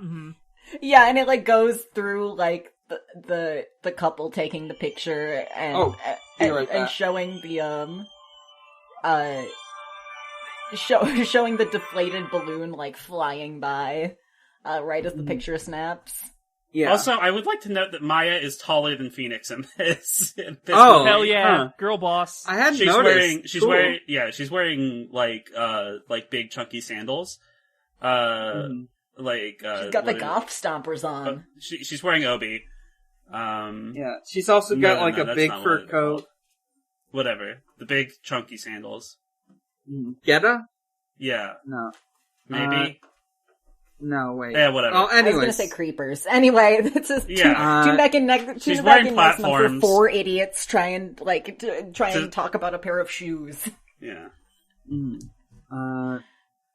So, yeah, Phoenix then he's just sitting there and he sees something in the newspaper. Excuse me, I have to take a call. Keep talking. Okay. Let's see. Zori. There's Zordy.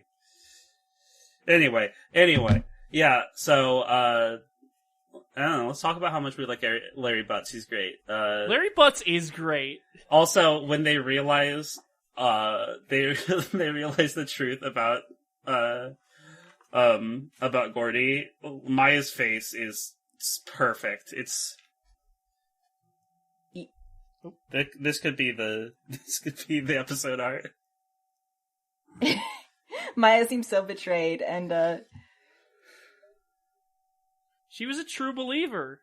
She loved Gordy. We all love Gordy. poor Maya. She struggles, and Larry says, like, oh yeah, ever since I put up that stupid balloon, like, kids come from all over to shop here. Kids like Maya. I mean, we fucking love the Steel Samurai. I Yeah. love that it plays the Steel Samurai theme all the time. And I wonder if Edgeworth went to the shop. Because it's not established in this, in this movie, but Edgeworth is... But he's a fucking weeb, yeah. Yeah, he's a big Steel Samurai fan. I want him and Maya to go to a convention together. That's good fan art material. Yeah. I think I saw fan art of it, and that's why I'm all Maya with like a bunch of phone charms and Miles with just like 4 bags full of Steel Samurai. Yeah. Miles waiting in line for like 6 hours to get the Steel Samurai's autograph while Maya with like a montage of all the like fun shit Maya's doing. Yeah. Let's see. Oh yeah, there was that weird scene where, it's Red White and he's being interrogated by Gumshoe, and he like raises his head up and his mouth is covered in duct tape, but also has a zipper on it. What the fuck is going on with this scene? Yeah, okay, great, because I was gonna ask us to put the brain trust together and figure out what. So this is not present in the game, if I remember correctly. Red White is just involved in the DL6 incident because his news company reported on it. Mm-hmm. He's not disappeared in this way because, I mean, he's in jail. But yeah, it's very strange. Very, very strange choice. I'm wondering if it's, like, metaphorical, like the Psyche Locks? It has to be, right? I mean, the Psyche Locks don't show up until the next game. Yeah. But, like, I think the movie just got very symbolic, very short, very quickly, and, like, in a way that doesn't last, because I don't know what the fuck is going on there. It kind of rules, though, like, just as a shot. Yeah. It's definitely... Yeah. It comes at you sideways, but I do like it.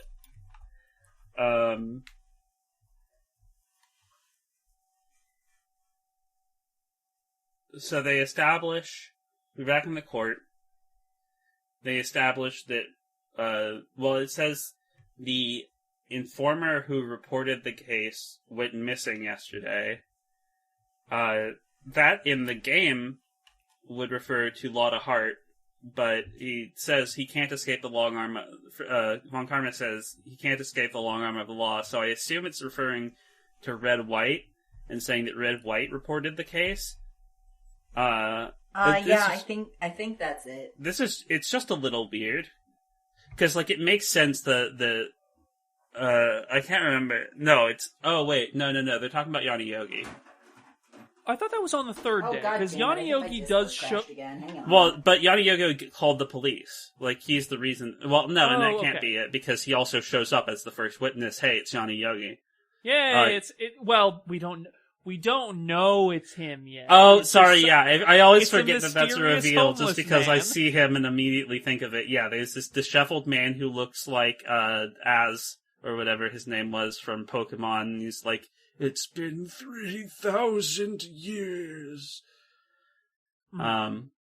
He looks like one of the guys from Twin Peaks: The Return, and says, got a light.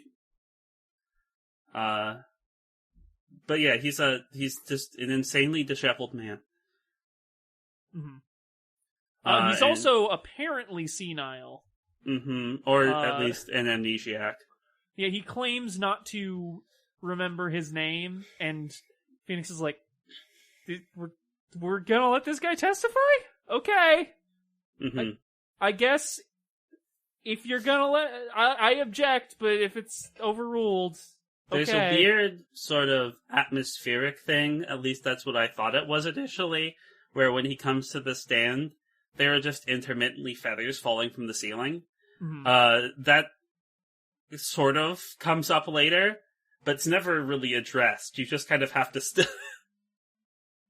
like, oh, wait, why are there feathers falling from the ceiling?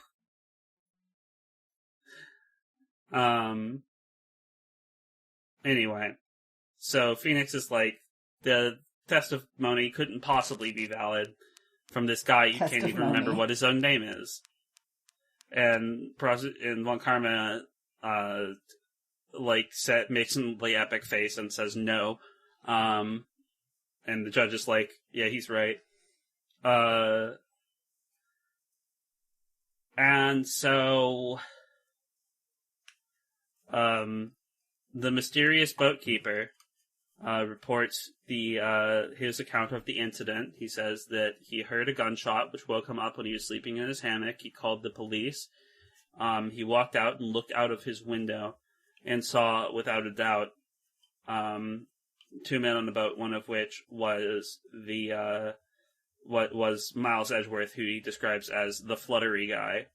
And he shot him while he was fluttering about. Miles Edgeworth gets so mad at the implication that he so or his pissed. cravat is fluttery. Yes. He says, I don't flutter that much, and he says it with such force that everyone in the courtroom falls down. Very good. He's the best. He's my husband. So how do they end up bringing Larry back into this? Cause... So what happens is, Phoenix is like, this guy's testimony is really dubious. It's weird. And, Karma makes lay epic face and says no, and the judge is like, yeah, he's right. You don't have evidence. So I now pronounce the defendant, Miles Edgeworth, guilty, and he bangs his gavel. Which does happen in the game. You do get a guilty verdict. And then Larry comes in. The most scared I've ever been in my life, by the way. Yeah. Larry comes in the last second and runs up to the witness stand. And he says, wait, no, I remember, I'm a witness. Yeah, and you get this fun bit where Phoenix and Von Karma are basically just sniping at one another over whether they can continue the trial. And Von Karma's like, no, he gave the verdict. I got my guilty verdict. My literally, Von Karma's, like, every time Von Karma speaks, I could characterize it as him making epic face and saying no. Because that's basically what he does. That's his whole character. Yeah. And so, but eventually, the judge is like, well... The judge makes lay epic face and says no. Yeah. He says, I guess I didn't. I guess he's not guilty. Let's keep going. Yeah. And so Larry takes the stand, and the most crucial evidence is presented. He was out late at night with his metal detector, looking for his Steel Samurai thing, and he found it. We've all been there. Yeah. and he was found it, and he was heading home when he hears a gunshot and takes off his little earbuds. Takes out one earphone. He's got two. He just takes out one of them to investigate the gunshot, you know. And so he's hobbling along like a little goblin, and he hears the gunshot, and he recalls that when and Phoenix is like, well, all the other witnesses reported hearing two gunshots. He said, well, maybe I was listening to the radio, okay? Yeah, it's not illegal, it's not a fucking crime, I'm single, and I wanted to hear somebody whispering tender voices in my ear, but all I got was this fucking DJ who said, in 30 minutes, Christmas Eve will come to a close. The next number is Jingle Bells. Check it out. Hey, say the line, Phoenix. And he said, well, first of all, Larry did say Jingle Bell, very funny. But then say the line, Phoenix. Yeah, it's very different. This interaction is very different from how it is in the game, where like every time Larry gets called to the witness stand, he's just an unhelpful piece of shit who only helps on accident, and this is no different here.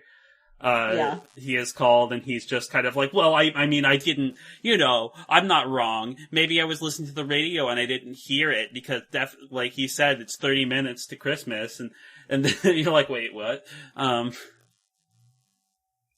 30 minutes, you say? So almost Christmas, Christmas, as we all know, it wasn't Christmas. And they realize this in this moment. With, like, there's this little flash as each of them, like, put it together. I really liked that. This whole section with Larry's testimony gets all these 360-degree and whip pans. Mm-hmm. Like we're in the stylish. fucking Matrix. It does rule. Like, I feel like it sort of manages to provide comic relief and pathos at the same time because of how it's presented. Mm-hmm. Which I think is pretty cool. Yeah, which is something that I think the whole Ace Attorney series is the games do general. really well because it's so percussive and over the top when you have, like, pointing and the close-ups and the cut-ins, all very good. Yeah, just another reason that, I'm just a broken record, but this adaptation fucking nails it.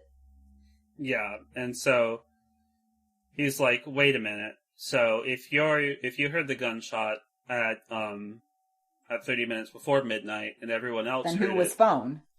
After midnight, then who was phone? And then he's like, wait a minute, I have a photograph of 30 minutes before phone. midnight with nothing on it. Which means that the camera was set off by a loud noise that occurred during that period, which means that Larry did hear a gunshot, and a possible culprit for that that opens up the possibility that there's another culprit who is the boathouse keeper. Where is the boathouse keeper? You want it?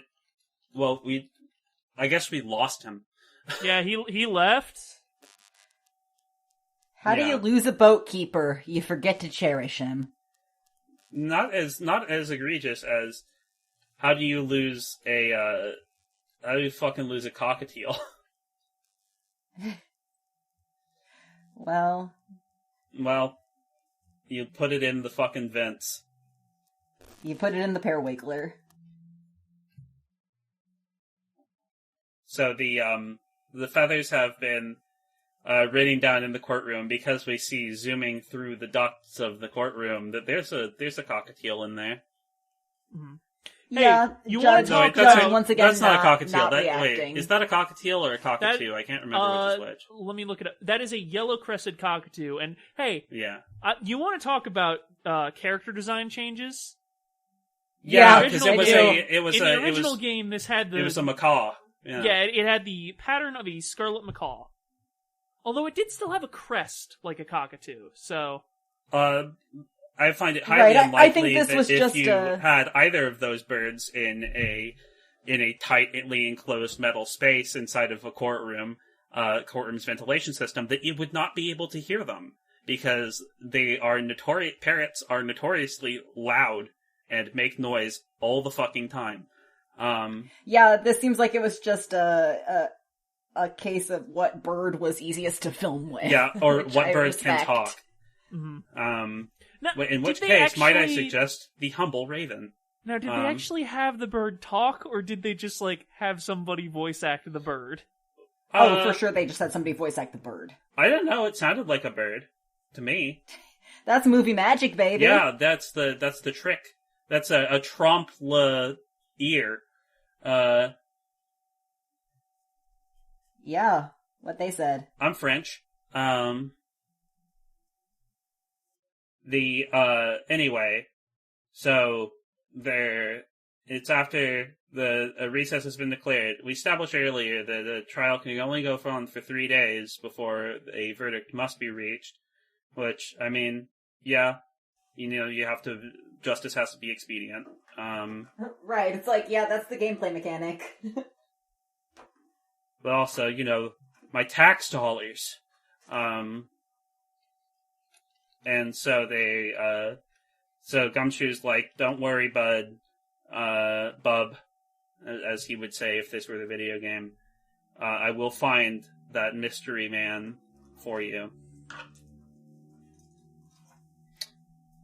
And then it shows him, I like this.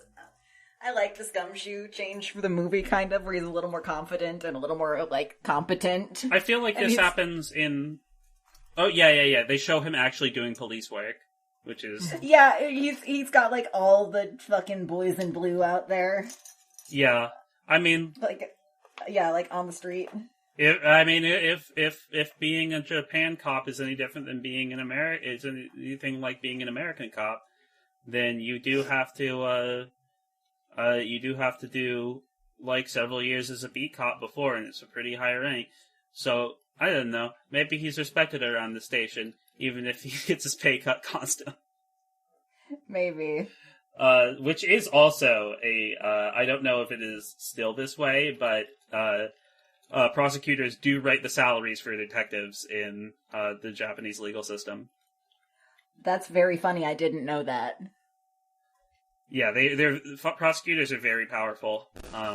They can decide whether or not to bring a case to trial, or like they can decide not to prosecute, if they don't feel like they can win and settle. Yeah, well, I mean, you can do that to an extent here too. But but I think you can do it in civil cases even in Japan. Okay. Anyway. So court's recess because they lost the guy and they need to find the guy. Yeah, in this, so they go and they investigate the boathouse, and who is there? They go and they find some stuff, and they're like, "Wow, this is wild. Who could this guy be?" Oh, it's we found a letter saying that they will take revenge on the people who wronged you. On Miles Edgeworth and Robert Hammond, who ruined your life. And then they get fucking tased. They get tased by a mysterious man, not in... go ahead, Elliott. They changed my favorite scene in the... Yeah, same. In the game, which is spoilers for the end of this podcast episode. The person who tased them is Manfred von Karma. Which in the game, they confront him head on in the evidence room, and they basically say, nah, we've got the evidence and we're gonna kick your ass tomorrow, and he just whips out the taser. Yeah, and... Alright, I'm back. That took longer than intended. That's okay. We're in the boathouse. Where are we? We just have a taser. We're getting tased, currently. Mm-hmm. God, the Von Karma taser gif is good.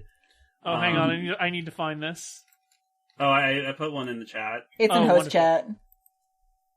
Oh, it pasted as a PNG. Let me see. Here's an actual. I mean, it's a good PNG too, if I'm being honest. Yeah. Why doesn't it animate? Clearly you don't own an air fryer. Okay. Yeah. See what I mean about him having, like, the crazy eyes in the game? Yeah, this is a way to hit him at his craziest. But yeah, he's always evil looking. Yeah. He loves his taser. This is also the only time you see him with a front angle sprite, and he just looks insanely evil. He just looks like a demon. Yeah. Yeah, there's the up-res one. But yeah, he is a silhouette in this, and he tases them. They keep the Von Karma mystery going for a little longer. Yeah. But it also says, the DL6 case, never forget, and they do that. They use that as a cut to to Phoenix telling Edgeworth about what happened, and Edgeworth just goes, "Yeah, that does sound like you." Yeah, so they woke up and all the evidence is gone.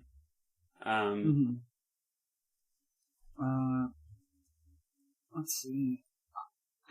Is this around where we get like the flashback to Little Miles and his dad in the fight? I think so. Yeah. Yeah, it is. It is, because they, because my note for this just says that they changed, they kind of changed the basis for the DL6 case, which I think works much better for the movie. Yeah, because it was so petty. It was like so incredibly petty in the game, which I think also works. No, it's petty here too. So give us a breakdown of the difference. I mean, it's basically the same, isn't it? That Von Karma kills Gregory Edgeworth because he thinks it's the perfect crime, and also he was going to lose. He was about to lose the first case of his entire career. And I thought in the game it was that he won the case, but he had gotten like a mark on his record or something. Oh yes, that's the one. Yes, he won the case. Like it felt like it was a lot. Yeah, it felt like it was a lot. I don't know. Yeah, he won the case, but because he used he was found out he got reprimanded. He got reprimanded once or something, so it wasn't a perfect case, and he held that against. Yeah, you gotta be right. I mean, it wasn't he did murder him, but it wasn't premeditated. Is the thing? It's that he wasn't planning on murdering him. Just the perfect opportunity to murder him came up, and he took it. Yeah, I think I think for the movie, the fight in the evidence room worked better than the elevator. I personally was kind of bummed that they didn't do the elevator. I thought that the elevator was a really good scene for that, because basically in the game, the whole thing takes place in the elevator. There's an earthquake and the elevator gets broken, and so essentially what happens is the elevator. Spoilers for the end of this movie. The elevator gets and spoilers for the end of Phoenix Wright Ace Attorney. The elevator gets broken down, and they start running out of oxygen. Yanni Yogi, Miles, and Gregory are in the elevator at the time. Because the oxygen is running out, Yanni gets, starts panicking and starts fighting with Gregory Edgeworth. And during the course of which a gun falls off of his belt. Edgeworth throws the gun at the pair of them to try to stop the fight. The gun discharges, accidentally, shoots through the elevator door and shoots Von Karma in the arm, causing him to scream. Then, Von Karma comes across. Then after that, all three of them pass out from oxygen deprivation. Just as the elevator comes back on, Von Karma sees the scene, decides that it would be the perfect opportunity to kill Gregory Edgeworth for the slight against him, and does so, framing Yanni Yogi in the process. So this one is similar, but instead of there being an oxygen issue, there's no elevator, they're just in the evidence room, and Yanni Yogi misinterprets Gregory Edgeworth trying to double check some evidence as him tampering with evidence. So he gets in a fight with him over that. But then the same thing happens with young Miles throwing the gun at him and it discharging. This time Yeah, it still hits Von Karma. The impact of the gun at the back of Yanni Yogi's head knocks him out. Miles faints from stress, it seems like, and then Von Karma's like, well, it's just me and Greg, so I'll just kill him. Yeah, I feel like the version in the game was a lot more compelling in the way that Shutakumi games kind of can be, where it's a very distressing and fraught situation, where you can see 1,000 things going wrong at any moment. And so it's just kind of like a chaotic box of sort of mystery that you kind of unravel the true nature of over time. So it's honestly, it's more tragic, right? It's not like, and it speaks to Von Karma's character more because he's presented with this perfect opportunity to kill the person who did, like, who gave him a perceived slight. And, it shows that he did that. Whereas in this, it speaks more to a motive of like he killed the man while he was still like looking him in the eye. Yeah, I think the stakes were higher this time because, or in the movie for him to kill Gregory because he was like, because in this, Von Karma's like forging evidence and shit. So. Yeah, it's a lot less fraught of a situation. Yeah, like like it's something that would be traumatic to remember, even if none of the other stuff happened. And then on top of that, a lot of other stuff happens, and it's like it's just very stressful to think about. And I like the way that they can do that in the Ace Attorney games, like present like this kind of very dark situation that's not like explicitly like, it's not like gory and it's not like viscerally upsetting in the moment, but there's something about it that nags at the back of your mind that says, oh fuck. Yeah. I feel like the elevator scene was like really that. Like every time I think of it, it kind of like I feel a certain way. Do we? Right. Oh, sorry. Go on. I totally agree with you there, Giga. Do we get the scene of Gregory versus Manfred Von Karma in the courtroom now, or is that later when we learn a bit more about DL6?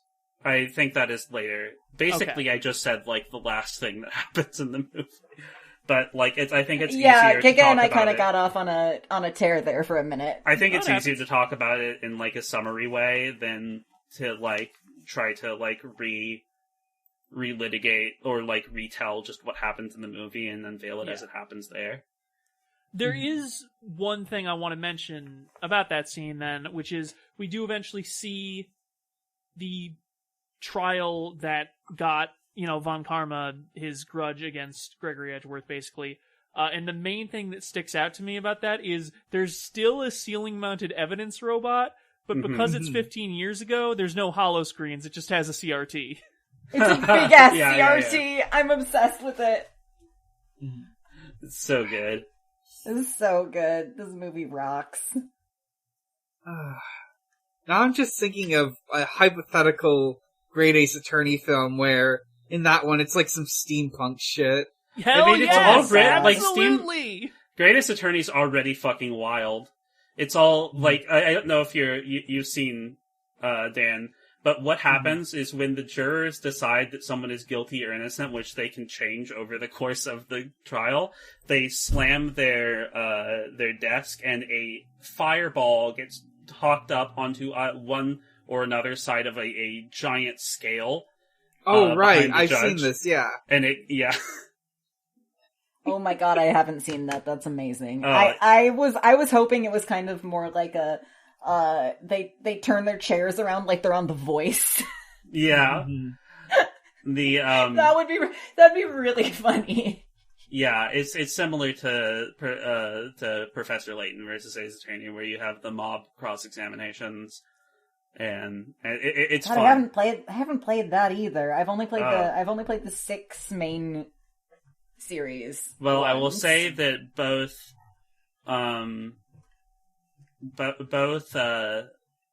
Professor Layton versus Ace Attorney and and Great Ace Attorney are better than the 6th entry in the mainline series. And Okay. I would not, Yeah, and I I'll would not accept say that. that I would not say that Professor Layton versus Ace Attorney is particularly good either. Is the 6th I'm entry a the one dual- with the punished Apollo? Yes, it's Spirit. No, that's the 5th. No, Spirit that's of Justice. that's the 5th, and I'm a Dual Destinies defender. But Yeah, I'm also a Dual Even I didn't Destinies like defender. the 6th one. It's got Aura Blackquill in it, and she's a lesbian. What more do you Yeah, fucking you really want? didn't. They did. Like Saiban's in that game, but Simon's in 6, but he's in the worst case of it, and He's in the worst case, and he's weird. Like he's weird. Yeah. He's weird in it. But Anyway. we can talk about that a different Anyway, time. where were we? I mean, we were getting to the 3rd day of the trial, I think, because we Yes, talked about the we- taser. Yeah. Yes, and the judge is about to declare him guilty, and he's about to bang his gavel, and then a The Blue Badger's hand. hand. Yeah. Covers Blue up Badger's hand the- intercepts it.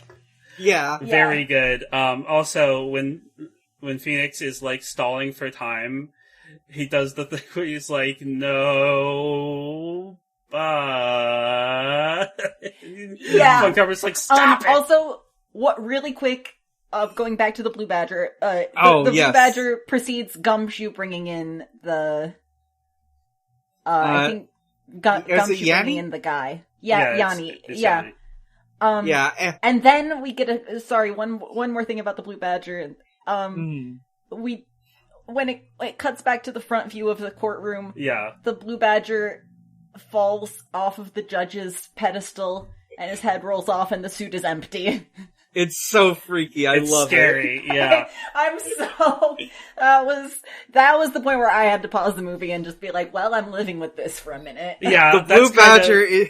That's kind Blue of the Badger- tone that the Blue Badger. That was very respectful to the tone of the Blue Badger has in the games, because he's incredibly terrifying. He I forget how exactly it's so in Rise from the Ashes, where the Blue Badger is introduced, or I guess not introduced, but I don't think so. I remember the first case. He must be he must be like primarily in Rise from the Ashes, because he's been he's like the background like mascot for the police. I just can't remember if he was in Spirit of Justice or Justice for All. Not Spirit of Justice. Trials and Tribulations or Justice for All, because those came out before Rise from the Ashes did. Right, I don't have as much of a memory of the Blue Badger as other people seem to, so I think it must be Rise from the Ashes. Cause that's the one I didn't play. He's introduced But as anyway. this horrible little cardboard thing that kind of plays this little tinkly song and like moves around, and it's like described by everybody as like a macabre wiggling dance. Let me find. Okay, go on with the summary. I'll find the Blue Badger dance. Oh boy. So let's see. The mysterious caretaker is here. Yes. So, like, he's explaining he wanted to buy food for Polly, his parrot. Mm-hmm.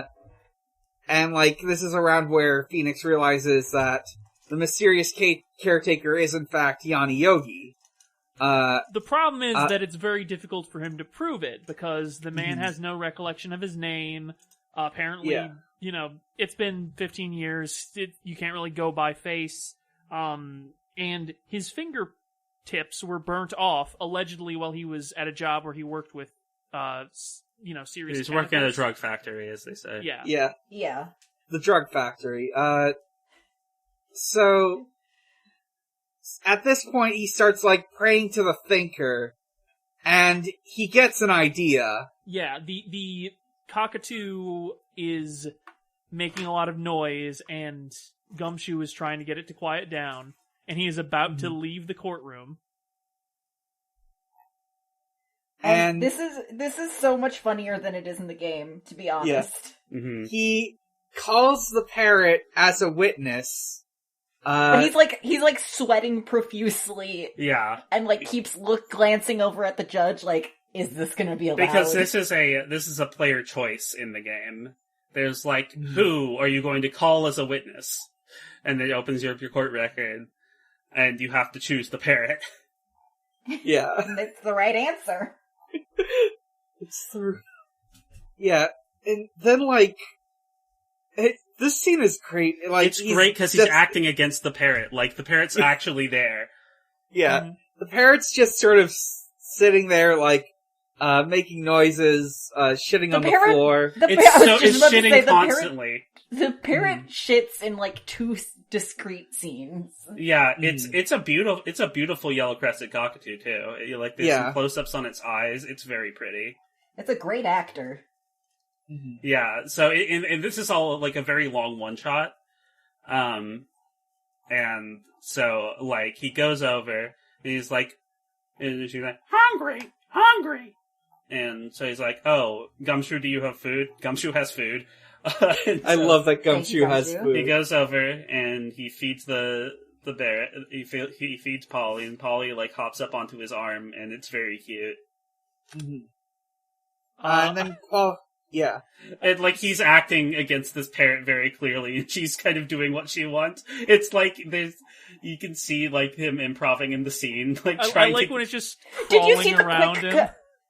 Did you see the quick cutaway when it flies at his face? Yeah. It's just Polly, I'm sorry, and then it flies at his face. Yeah, so it basically goes nowhere for a while. There is a point where it starts saying strings of numbers that are associated with Yanni Yogi's wife, Polly, including, her date of birth, her date of death. And they're all, like, the best part is it's like his bank number and his social security number. And like, Phoenix points these out, but people are like, it could still be a coincidence, until he does say, I'm sorry, Polly, to the bird, and the bird says, I love you, Yanni. And this is where Yanni gets his big revelation. Sorry, I just went back and watched the scene where it flies. Yeah, because and Judge is like, what? And then he tries again, and he's like, I'm sorry, Polly. I love you, Yanni. And then he like gets excited and stands up quickly, and he's like, Judge, we got, and then the bird flies at his face, and you can see him just like, It's so good. Let me get a good screenshot of it. Anyway, at that point, Yanni Yogi drops the act. He owns up to who he is, and I believe he even owns up to being the person who, he killed he killed Robert Hammond, and was going to frame Edgeworth for it. But it's also at this point that Edgeworth is like, yeah, but I'm the one who actually killed my dad. And we get another flashback to that scene. We see him throwing the gun, and it discharges, and his dad is shot.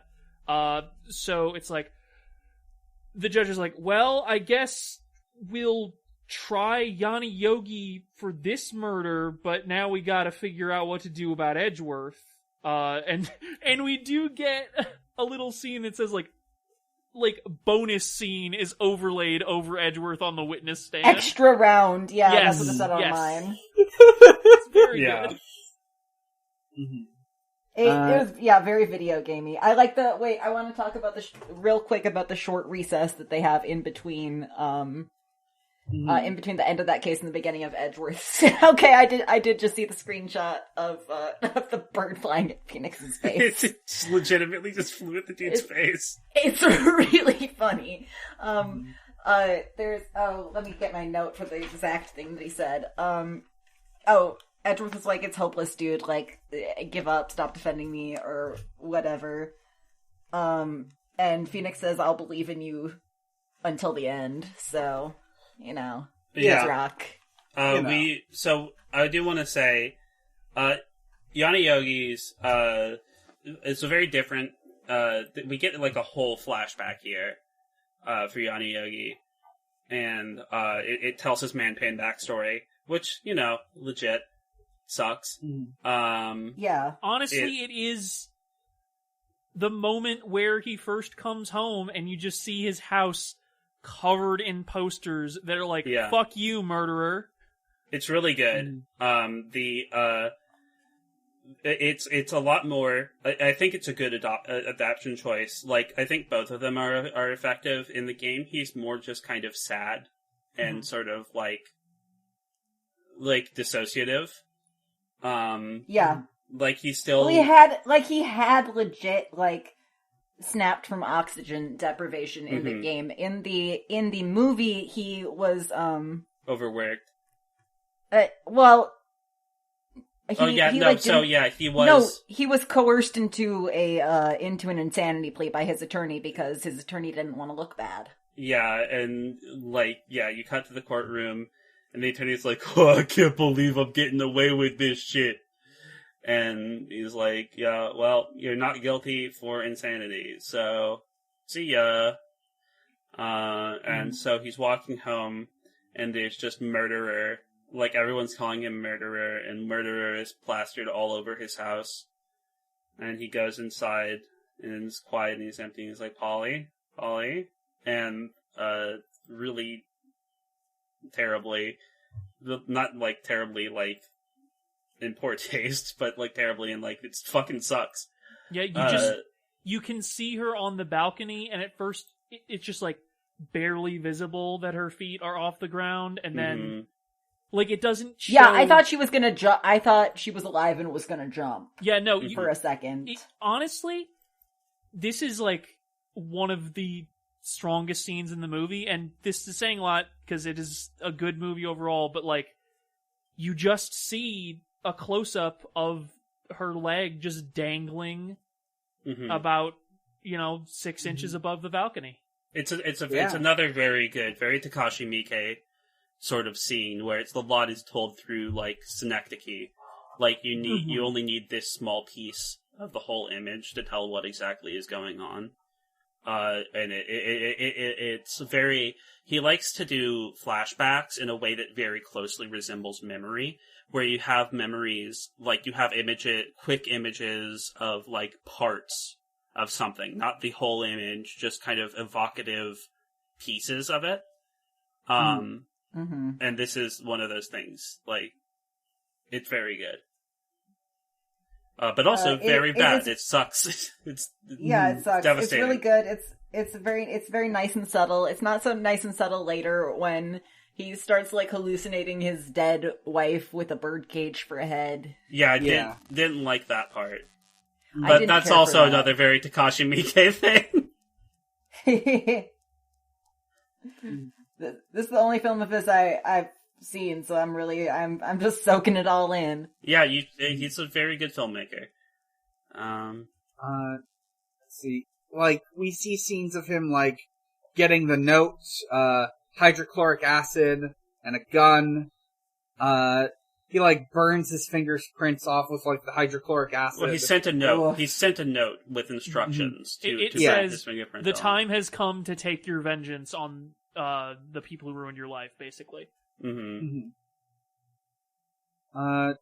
Yeah, and he's we then see him I don't know if this is after he kills them, and he says he can die happy now, and it's around this point where we see the ghost of Polly, as mentioned before, with cage on her head. Yeah. So, right. Anyways, I think it is. I think it is an effective way of conveying that he was holding on to the bird through because of a he was trying to keep his wife's ghost alive and holding on to that anger and misery this whole time. Yeah. Right. I just didn't like it because it was spooky. Yeah. Yeah. So we see the memories of wait, hang on. I'm trying to figure out where we are. Okay, so this is basically, they say, alright, Edgeworth, you didn't kill, well, Edgeworth is yeah, I didn't kill the people in this case, but I did kill my dad in the DS6 incident. The judge says, sounds good, we're gonna put a 10-year-old Sounds good, on let's trial. go. Yeah, let's, After the break. What, Double Jeopardy? What? Mm-hmm. I don't know what that means. Is that like a game show? Let's go! I mean, that's what trials are in this world. So the gun has... I think Double Jeopardy does come up in Phoenix Wright, but, yeah, I'm not sure. But not in this game. No, I'm not sure how the relitigation of a closed case from, or wait, no, I think in the game, the case was never closed. Or like its trial period, like whatever the period, to which it could be, relitigated was coming up. Yeah, it was like tomorrow or something. Yeah, it's like because it always is in these games. Yeah, they do it on the last possible day it could be relitigated. Right. I mean, normally you'd have to go through an appeal system and appeal the verdict of that case, but in this case, they're just kind of like, oh yeah, we'll try you for this 10-year-old, yeah, they said like whatever. 15-year-old case. Like, sure, why not? Yeah. Leave my ass alone. So the gun has 2 bullets, but post-shooting it was empty. One of them hit... the second bullet. Yeah. It turns out there was only 1 gunshot at the crime scene, which means someone must have carried off the other bullet. And, Phoenix, starts, thinking for a bit, and he, moves some stuff, and he accidentally knocks over the sinker statue. Well, this is... Wait, is that when this happens? No, that happens at the end of the trial. Yeah, sorry. So what happens later... yeah, but I mean, we don't have to go over every step. Well, I do think it's kind of important that Von Karma has the bullet in his shoulder. Yeah. The main thing is... Oh, yeah. Before this happens, Phoenix is like, there's one other person associated with DL6, and it's you, because you were the prosecutor in Edgeworth's last case. This is also a moment that is a moment of player choice, where it's like, who else was involved in the DL6 incident? Mm-hmm. And then you realize, oh wait, that guy. Yeah, so they have this discussion of the last bullet could have been carried off if it was in your body, and Von Karma's like, well, you can't prove that, and what happens is he uses Larry's metal detector that he was using earlier to fucking scan the lake for the Steel Samurai stuff. Yeah, he just goes, Larry, bring that over here real quick. Yeah, so the judge is like, I'm going to allow this. He proves that Von Karma has the bullet in his shoulder. Von Karma's like, well, you can't prove that it matches the gun. And what happens instead is he's able to ruin Von Karma's credibility by instead proving that the bullet, which was the decisive piece of evidence in the case preceding DL6, didn't match the gun, meaning one way or another he manufactured that evidence. Because because like we said before, Von Karma got rid of all the evidence when he tased Phoenix, so the handgun's gone. One of the coolest things about the game is that you never, you don't actually get him on that. You don't actually get him for the DL6 incident.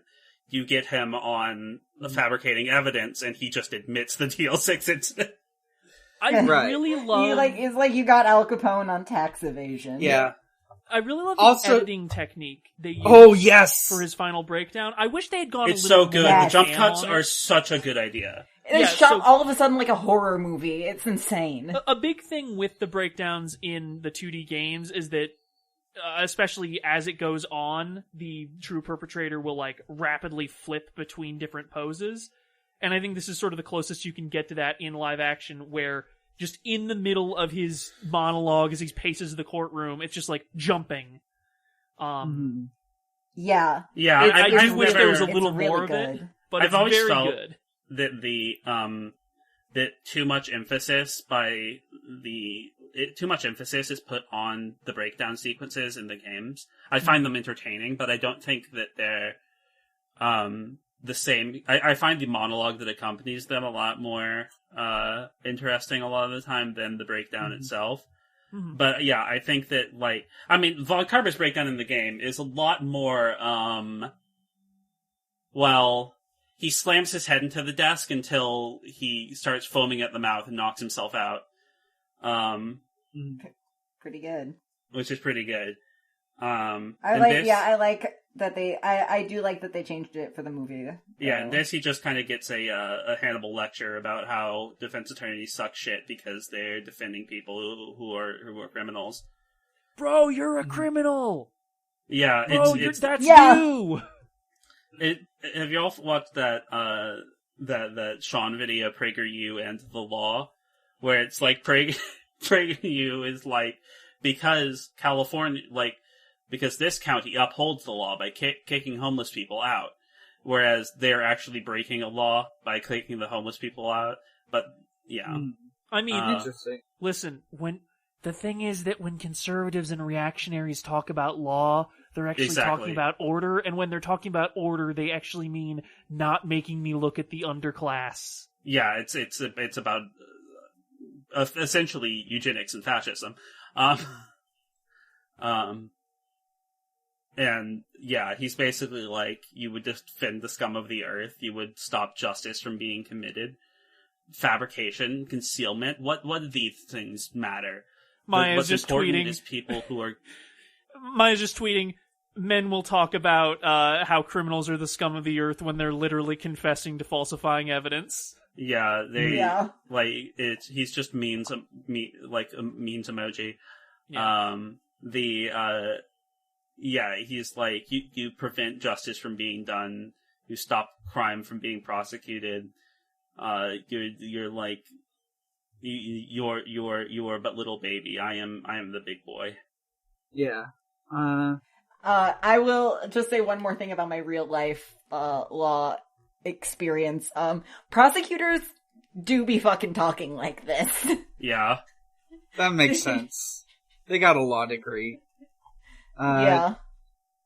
So, they take him away. He, like, takes his cane with him. And Miles Edgeworth is declared not guilty.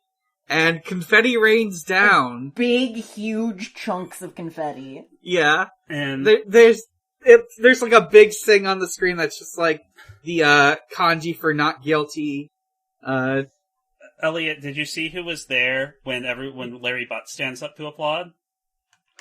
God, I feel like there's someone else there, but I don't remember, no. Do you recognize who this is? Let me see. I'm waiting for it to load. Oh my god, is that?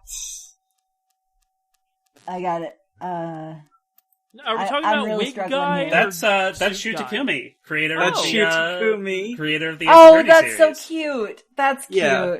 Yeah. No, I wouldn't have gotten that with a gun to my head. I don't know what the man looks like. Yeah. I love him. He's just a cute little man. Mm-hmm.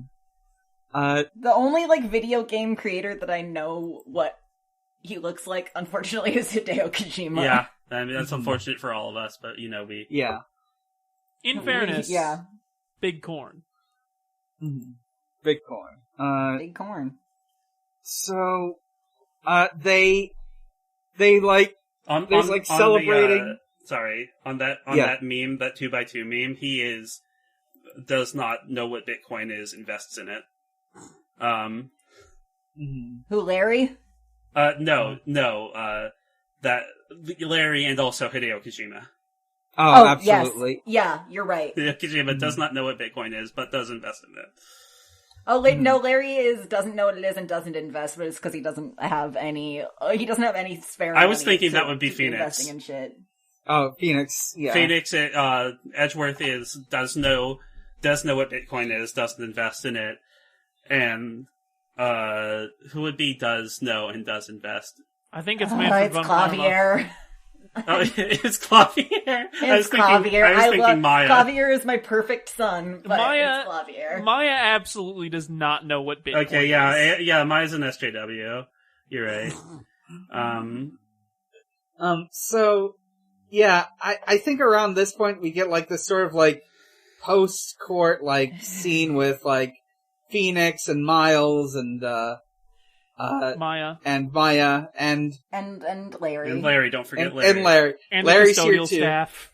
And the custodial staff pushing away all the confetti.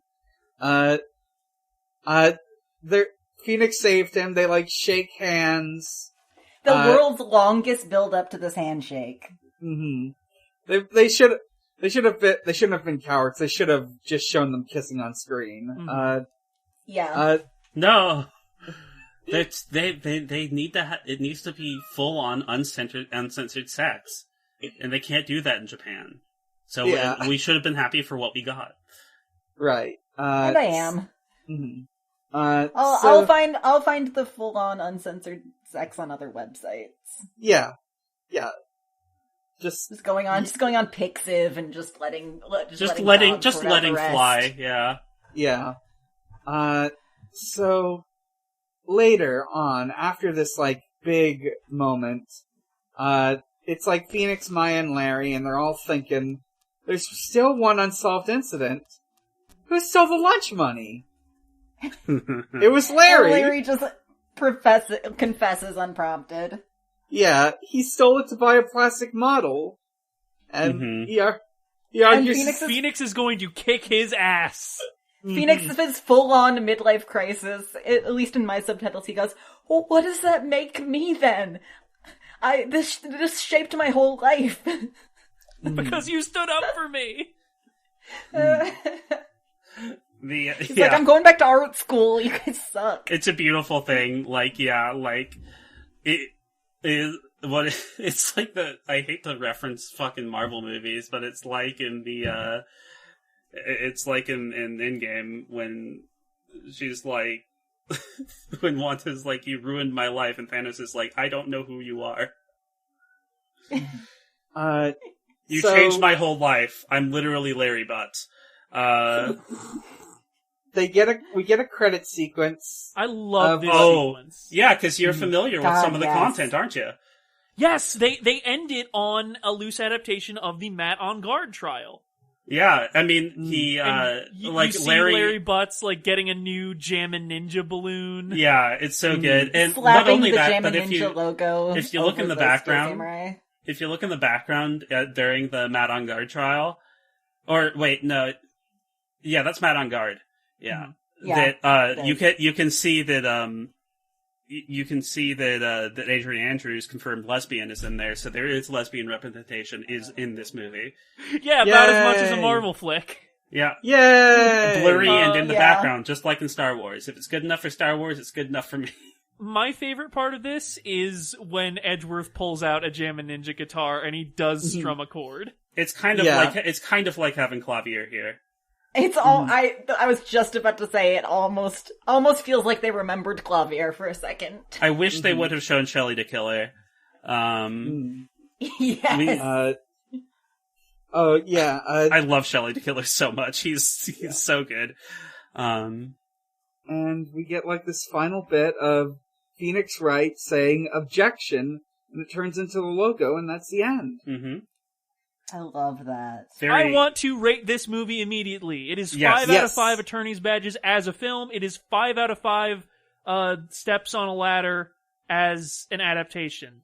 Yes, I fully agree. This shit was made with, if not an unapologetic love for the source material, then at least a willingness to be unapologetic about the source material. You know what I mean? Yeah, I give a solid 4.5 out of 5 steps on a ladder for adaptation, just because I don't like what they did with Red White. Right. Taking half a point off for Red White. All right. I'm going 5 out of 5 dudes rocking.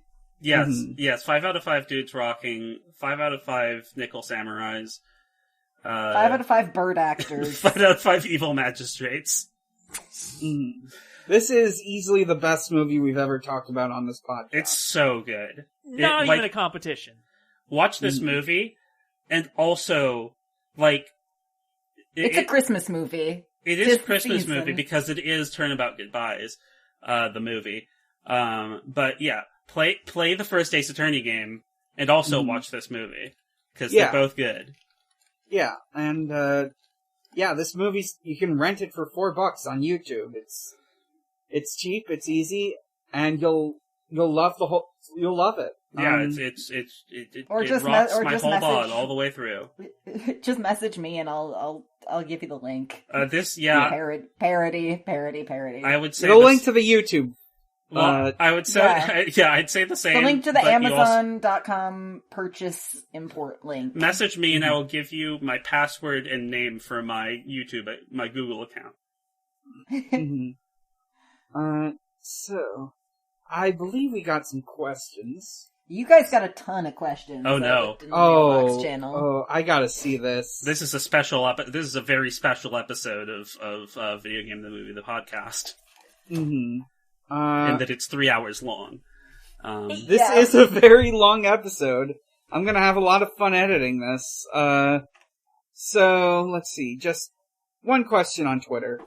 Sky, @GenuineNoPrize asks, I feel like the games in my experience didn't play much with the idea of being in a future setting, but this embraces that a lot more. Which do you prefer? I would say... prefer... Sorry, you go first. I prefer the games. I prefer the sort of near future things of the games. Because I feel like they do rely on the supernatural elements as you go on, and that would get weird if it was also in the future. Instead of some just vague a few years after now. I think it works fine in the games where it doesn't lean into it as much, but I think it was the right decision to lean into it for this movie, because it's a good way to keep that, like, over-the-top energy going in the set design, even though it's mostly just a courtroom.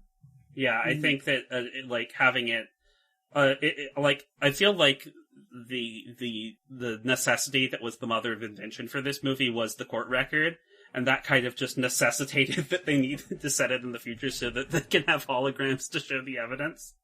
Yeah. Yeah, I definitely agree with what Maxie said. I have, I have, like, whatever I played, whichever media I consumed first, like, brain rot, so I'm like, no, the games are better, because they're, like, closer to my heart, but I think Maxie's absolutely right, that it was the right choice for the movie adaptation. Yeah, I think they both work for... I know that this is a coward's answer, but it's literally how I like to view media, is that they're both the right decision for the media that they were doing, and they result in interesting things to talk about either way. Sky also asks, what animal would you let take the stand for you in a very serious murder trial? Oh, Marshall. My cat. ZZ, my cat. I'm feeling... I don't know why, but I'm thinking a turtle. Turtle would be good. They have long memories. Yeah, no, they're wise. They don't. They have very short memories. I don't even know if they have memory. Turtles are so fucking stupid. But, they live for a very long time. Well, they're always wise in stories. So if we were in a video game, yeah, but so are owls, and they don't have big brains. Owls are stupid as fuck. But if we were in a video game, then the owl would be smart. My IQ is very high. I think I would want whatever animal is funniest. Oh yeah, so like. So I might go with like an orangutan. Yeah, an orangutan would make... That would be funny. It would be extremely funny. Like it's the animal that's most likely to also be a murderer. That's true. At least if you're in a mystery. I would like a cat boy to take the stand for me. They're not animals, they're people. Listen, if we're getting into like kimonos or whatever, could I just like have my own persona take the stand, or would that be like representing myself? Yeah, I mean, if I were to have a cat, if I were to have an animal-like person, I would have Gra Hatia take the stand for me. Anyway. Yeah, so... I would have I would just have the orca from the Ace Attorney case where you defend an orca. That case sucks shit. That is one of the worst cases in the goddamn series. Hey, I never played that one either. Can I talk for a second as somebody who's played Justice for All? I don't get the hate on Turnabout Big Top. No, People are Turnabout too hard Big on that Top one. is good. I think that the investigation segment is insane, and the gating is very hard to get around sometimes. Mhm. But the trial itself is fine. I think the main, I would say most of the hate for Turnabout Big Top comes from the fact that it's a love triangle that involves a 16-year-old girl. Yeah, that's the other part. That That's does seem pretty bad. That's the part that I'm not sure- Maximilian I'm not sure if Galactica that's is the a part- fantastic name, but he is canceled. he's a pervert. Yeah, he's canceled. Now let's move on to our Discord questions. Our first question from Casey Cosmos is: got an Ace Attorney witness you particularly enjoy? Oh, Got one you fucking hate? I like Yara Tornado. Which one is she from? She's the titty clown I think I've seen images of this one.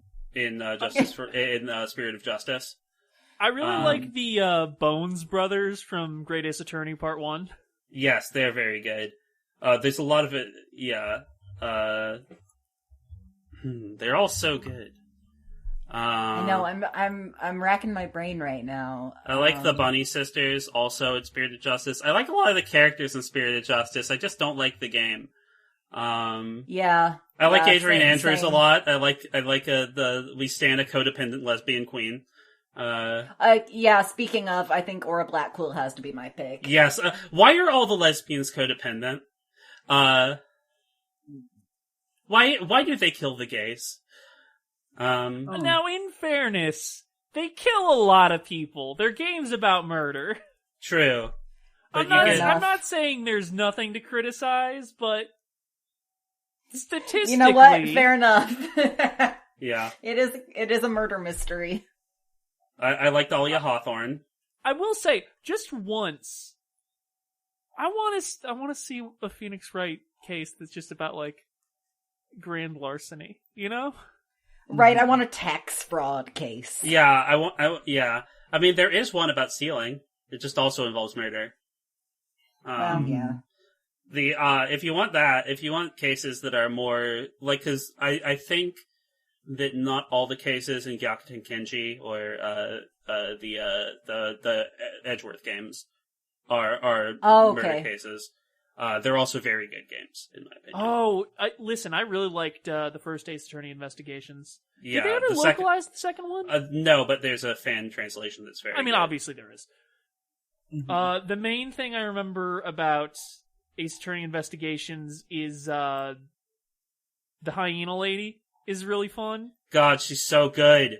And I love, like, young Gumshoe sharing a Swiss roll with Baby K. Faraday. Yeah, there's a lot of girl bosses in Investigations who I'm very keen on. The secondary antagonist of the entire game, very good.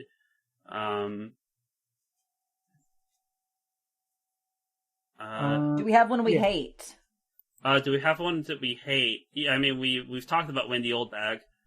Yeah. Here's the thing. She's just She not does fun. rule, though. Like, she sucks, Yeah, but she rules. is a girl boss, and we do need to stan, but she also sucks shit. Now I'm trying to think about Ace Attorney Investigations. Did I hate anybody in that? There's a character in 2 that I hate. Yeah, I did not play that one. He's a really shitty boy. I just find all the ones in I'm just drawing a blank on Spirit of Justice. Like, I feel like there are characters I liked and there are characters that are just, like, forgettable. I didn't like Politician, yeah. His name is Paul Attition. Oh god, it is, isn't it? Yeah. I think that generally, Spirit of Justice had a harder time with localization for whatever reason. I think it did too. I think it really, yeah. Because it's, like, I don't know what it was. Yeah. But they struggled. I also just don't think it was very good. So, Kitty Cat Herder asks, what's gayer? Being gay, or whatever the hell Phoenix and Miles Prowl or Edgeworth have. It's Yeah. definitely It's what they have. latter. It's Yeah. Miles and Edgeworth. They invented like a new type of being gay. They invented gay too. Dark Wizard James Mason asks, is it considered a mistrial if the prosecutor and defense start making out and have sex on the courtroom floor? It does No. It seems like a conflict of interest. No, that's just contempt of court. Oh, okay. That doesn't necessarily result in a mistrial. You just get someone else from each team. Okay.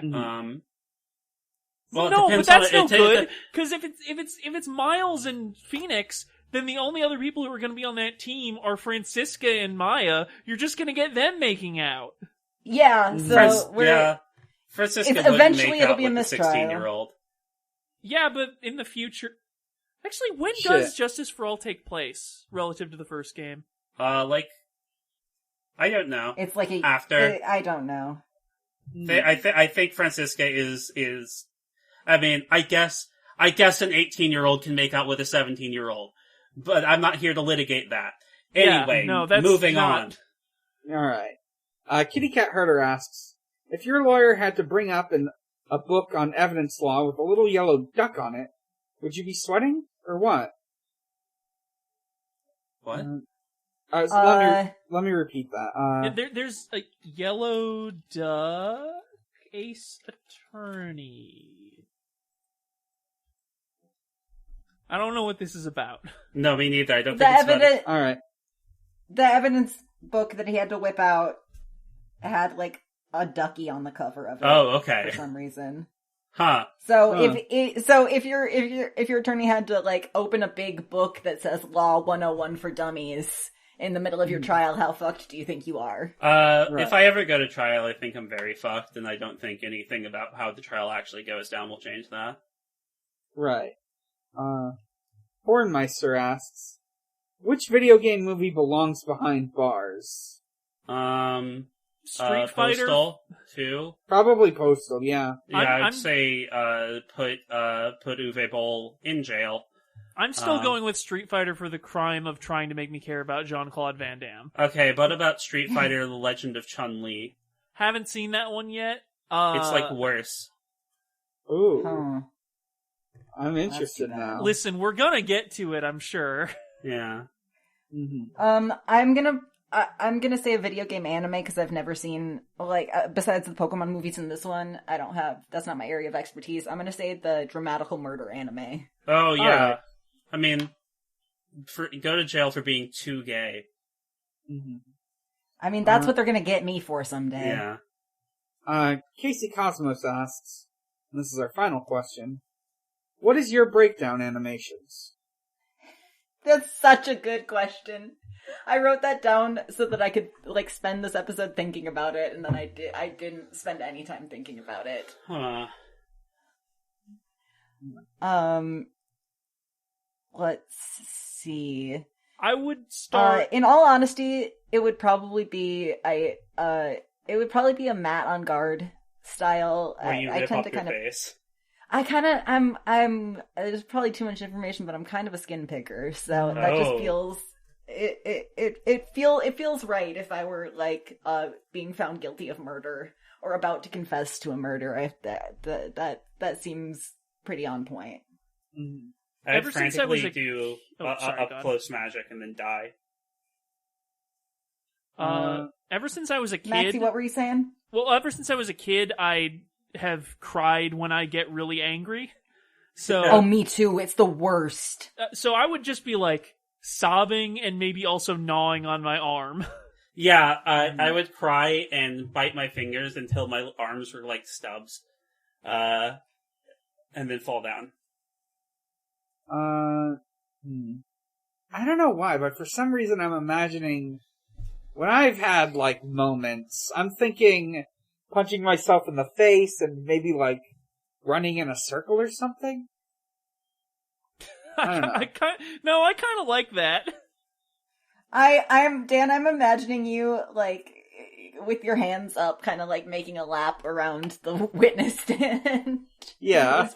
It is very funny. I'm imagining you're doing like a shadow boxing thing a lot of times in the trial, and then at the breakdown that just escalates into you starting to throw punches at yourself.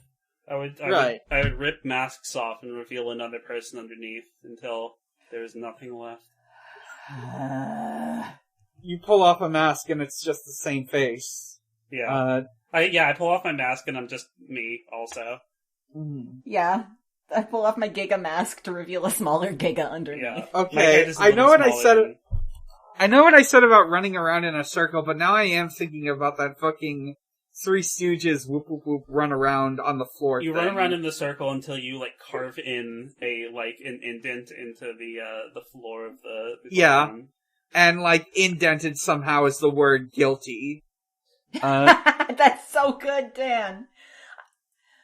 I think if Giga and I were both on trial for murder, which would be, which we would be for the joint murder that we both did. I think a very funny duel breakdown would be the video of the guys hitting each other with chairs and then kissing. Yeah. Yeah. That's a good one. Yeah, I think that wraps up questions. Let me think. What do we do now? I wanted to know next month. Oh boy. This is one I've been planning for a while. In fact, they came to me for this one. January's episode will be another Takashi Miike joint. Oh. We're talking about Ryuga Gotoku with Kamurocho radio hosts Jordan and Argyle. Yeah. Oh my goodness, you guys. It's gonna be a fucking banger. Mm-hmm. Alright, let's do some plugs. Guests, you go first. Me, Giga. You go, yeah. Me, Giga. I'm going to be, hi, I'm Giga. You can find me on Twitter at Gigalithic. Don't tell anybody, but I might be doing a few commissions over winter break. Just if you're in the market for me to draw something for you. Nobody draws a big tittied lady like Giga. I do draw nice women, but also all sorts of other things. So don't. I mean, we all love nice women, but you know, I can do a lot of things. I'm not. That's anyway. So yeah, if you're like a friend and you want a commission, just get in touch with me. I can't make any guarantees, but I will try to do something for you before I have to go back to school. You can also hear my voice on a podcast called 0 to 0, where we talk about superhero movies, but not the Marvel ones. That's pretty much just. I mean, we talk about the DCEU ones specifically. Currently, we're on Shazam. Oh boy. We've taken a week off this week, but we'll be back next week. It's funny. Friends Val and Sam host that with me, and it's a rip-roaring good time. Family friendly. No. Not family friendly. Don't show it to your parents. Okay, I'm just talking at this point. Alright. Giga, for the rest of my life, I'm gonna think about the time that you, replied to the 0 to 0 tweet and said, I didn't think Aquaman was that good, and Sam said, I am editing the episode right now, and 3 different times I've had to turn down your audio of you screaming, this is the greatest movie ever! I peak a lot, and I'm also very given to hyperbole. Me, personally, I've never used hyperbole in my life. No. My name's Elliott. You can find me on Twitter at KaibaLiker. I used to and will again co-host Pod of Greed with Dan and 4 of our other dear friends. So even the episodes without me are still good, so you should definitely go give it a listen. I was on one of the said episodes without Elliott. Aww, just like 2 ships in the night. It was about a vampire. Oh, man, I missed a lot while I was out in the desert. That's me, that's all I'm up to, so, take it away, hosts. Alright. Maxie. Sure thing. You can find me on Twitter and Tumblr at Max Knightley. That's MaxKnightley.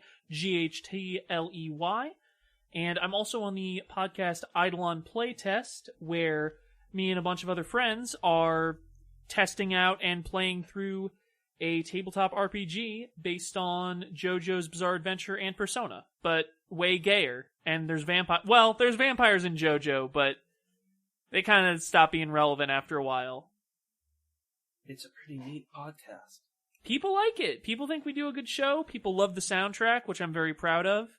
Mm-hmm. So give it a listen. We're actually finishing up season 2 pretty soon.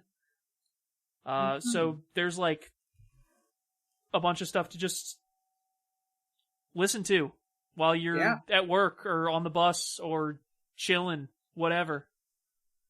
I'm Dan. You can find me at a lot of places. You can find all those places at linktr.ee/big_challenges. From there, you can find my Twitter.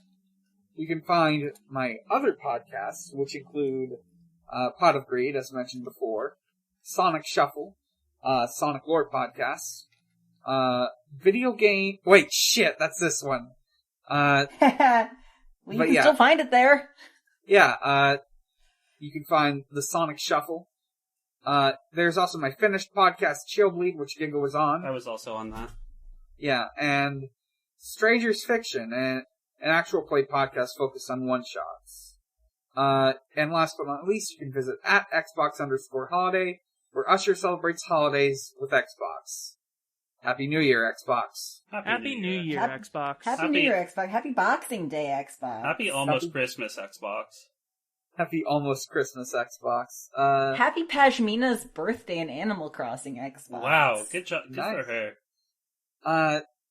And you can also find this podcast, or you can find it, on Twitter at VGTMTP. From there you can find our Discord, and you can also find us on Noisepace.xyz. Noisepace.xyz is a podcast, I'll call it a network, where lots of podcasts that me and many of us are also on. Mm-hmm. You mean podcasts like Kyle XY? You mean like Kyle XY, the internet's premier podcast where they talk about the show Kyle XY? Yes. That's what I hear. You mean you mean podcasts like Pot of Greed? Podcasting is forbidden in the cloud recesses? Mm-hmm. It is? With famous podcasters, there. Roy and Fallon? Wow. Mm-hmm. Night Marinera, hosted by Nana Roy? Yeah, there's also a new one, Forward ReZero, which features Sarah, Niam, and Sonic Shuffle co-host Morg, going through ReZero. Oh, I thought it was going to be about Konosuba. No, it's about Isekai Quartet. Oh. I thought it was going to be about emails. Let's see. Yeah, there's lots of podcasts on there, and they're all really good. Alright. And let's take it to a close. I'm tired and hungry. I'm Dan. We're approaching the 3-hour mark. Yeah. My mouth is so dry. Yeah. God damn, we really are, huh? That's crazy. Mm-hmm. Anyway, I'm Maxie. Hi, I'm Giga. I'm Elliott. And this ain't no game. Bye. Bye. Bye. Bye.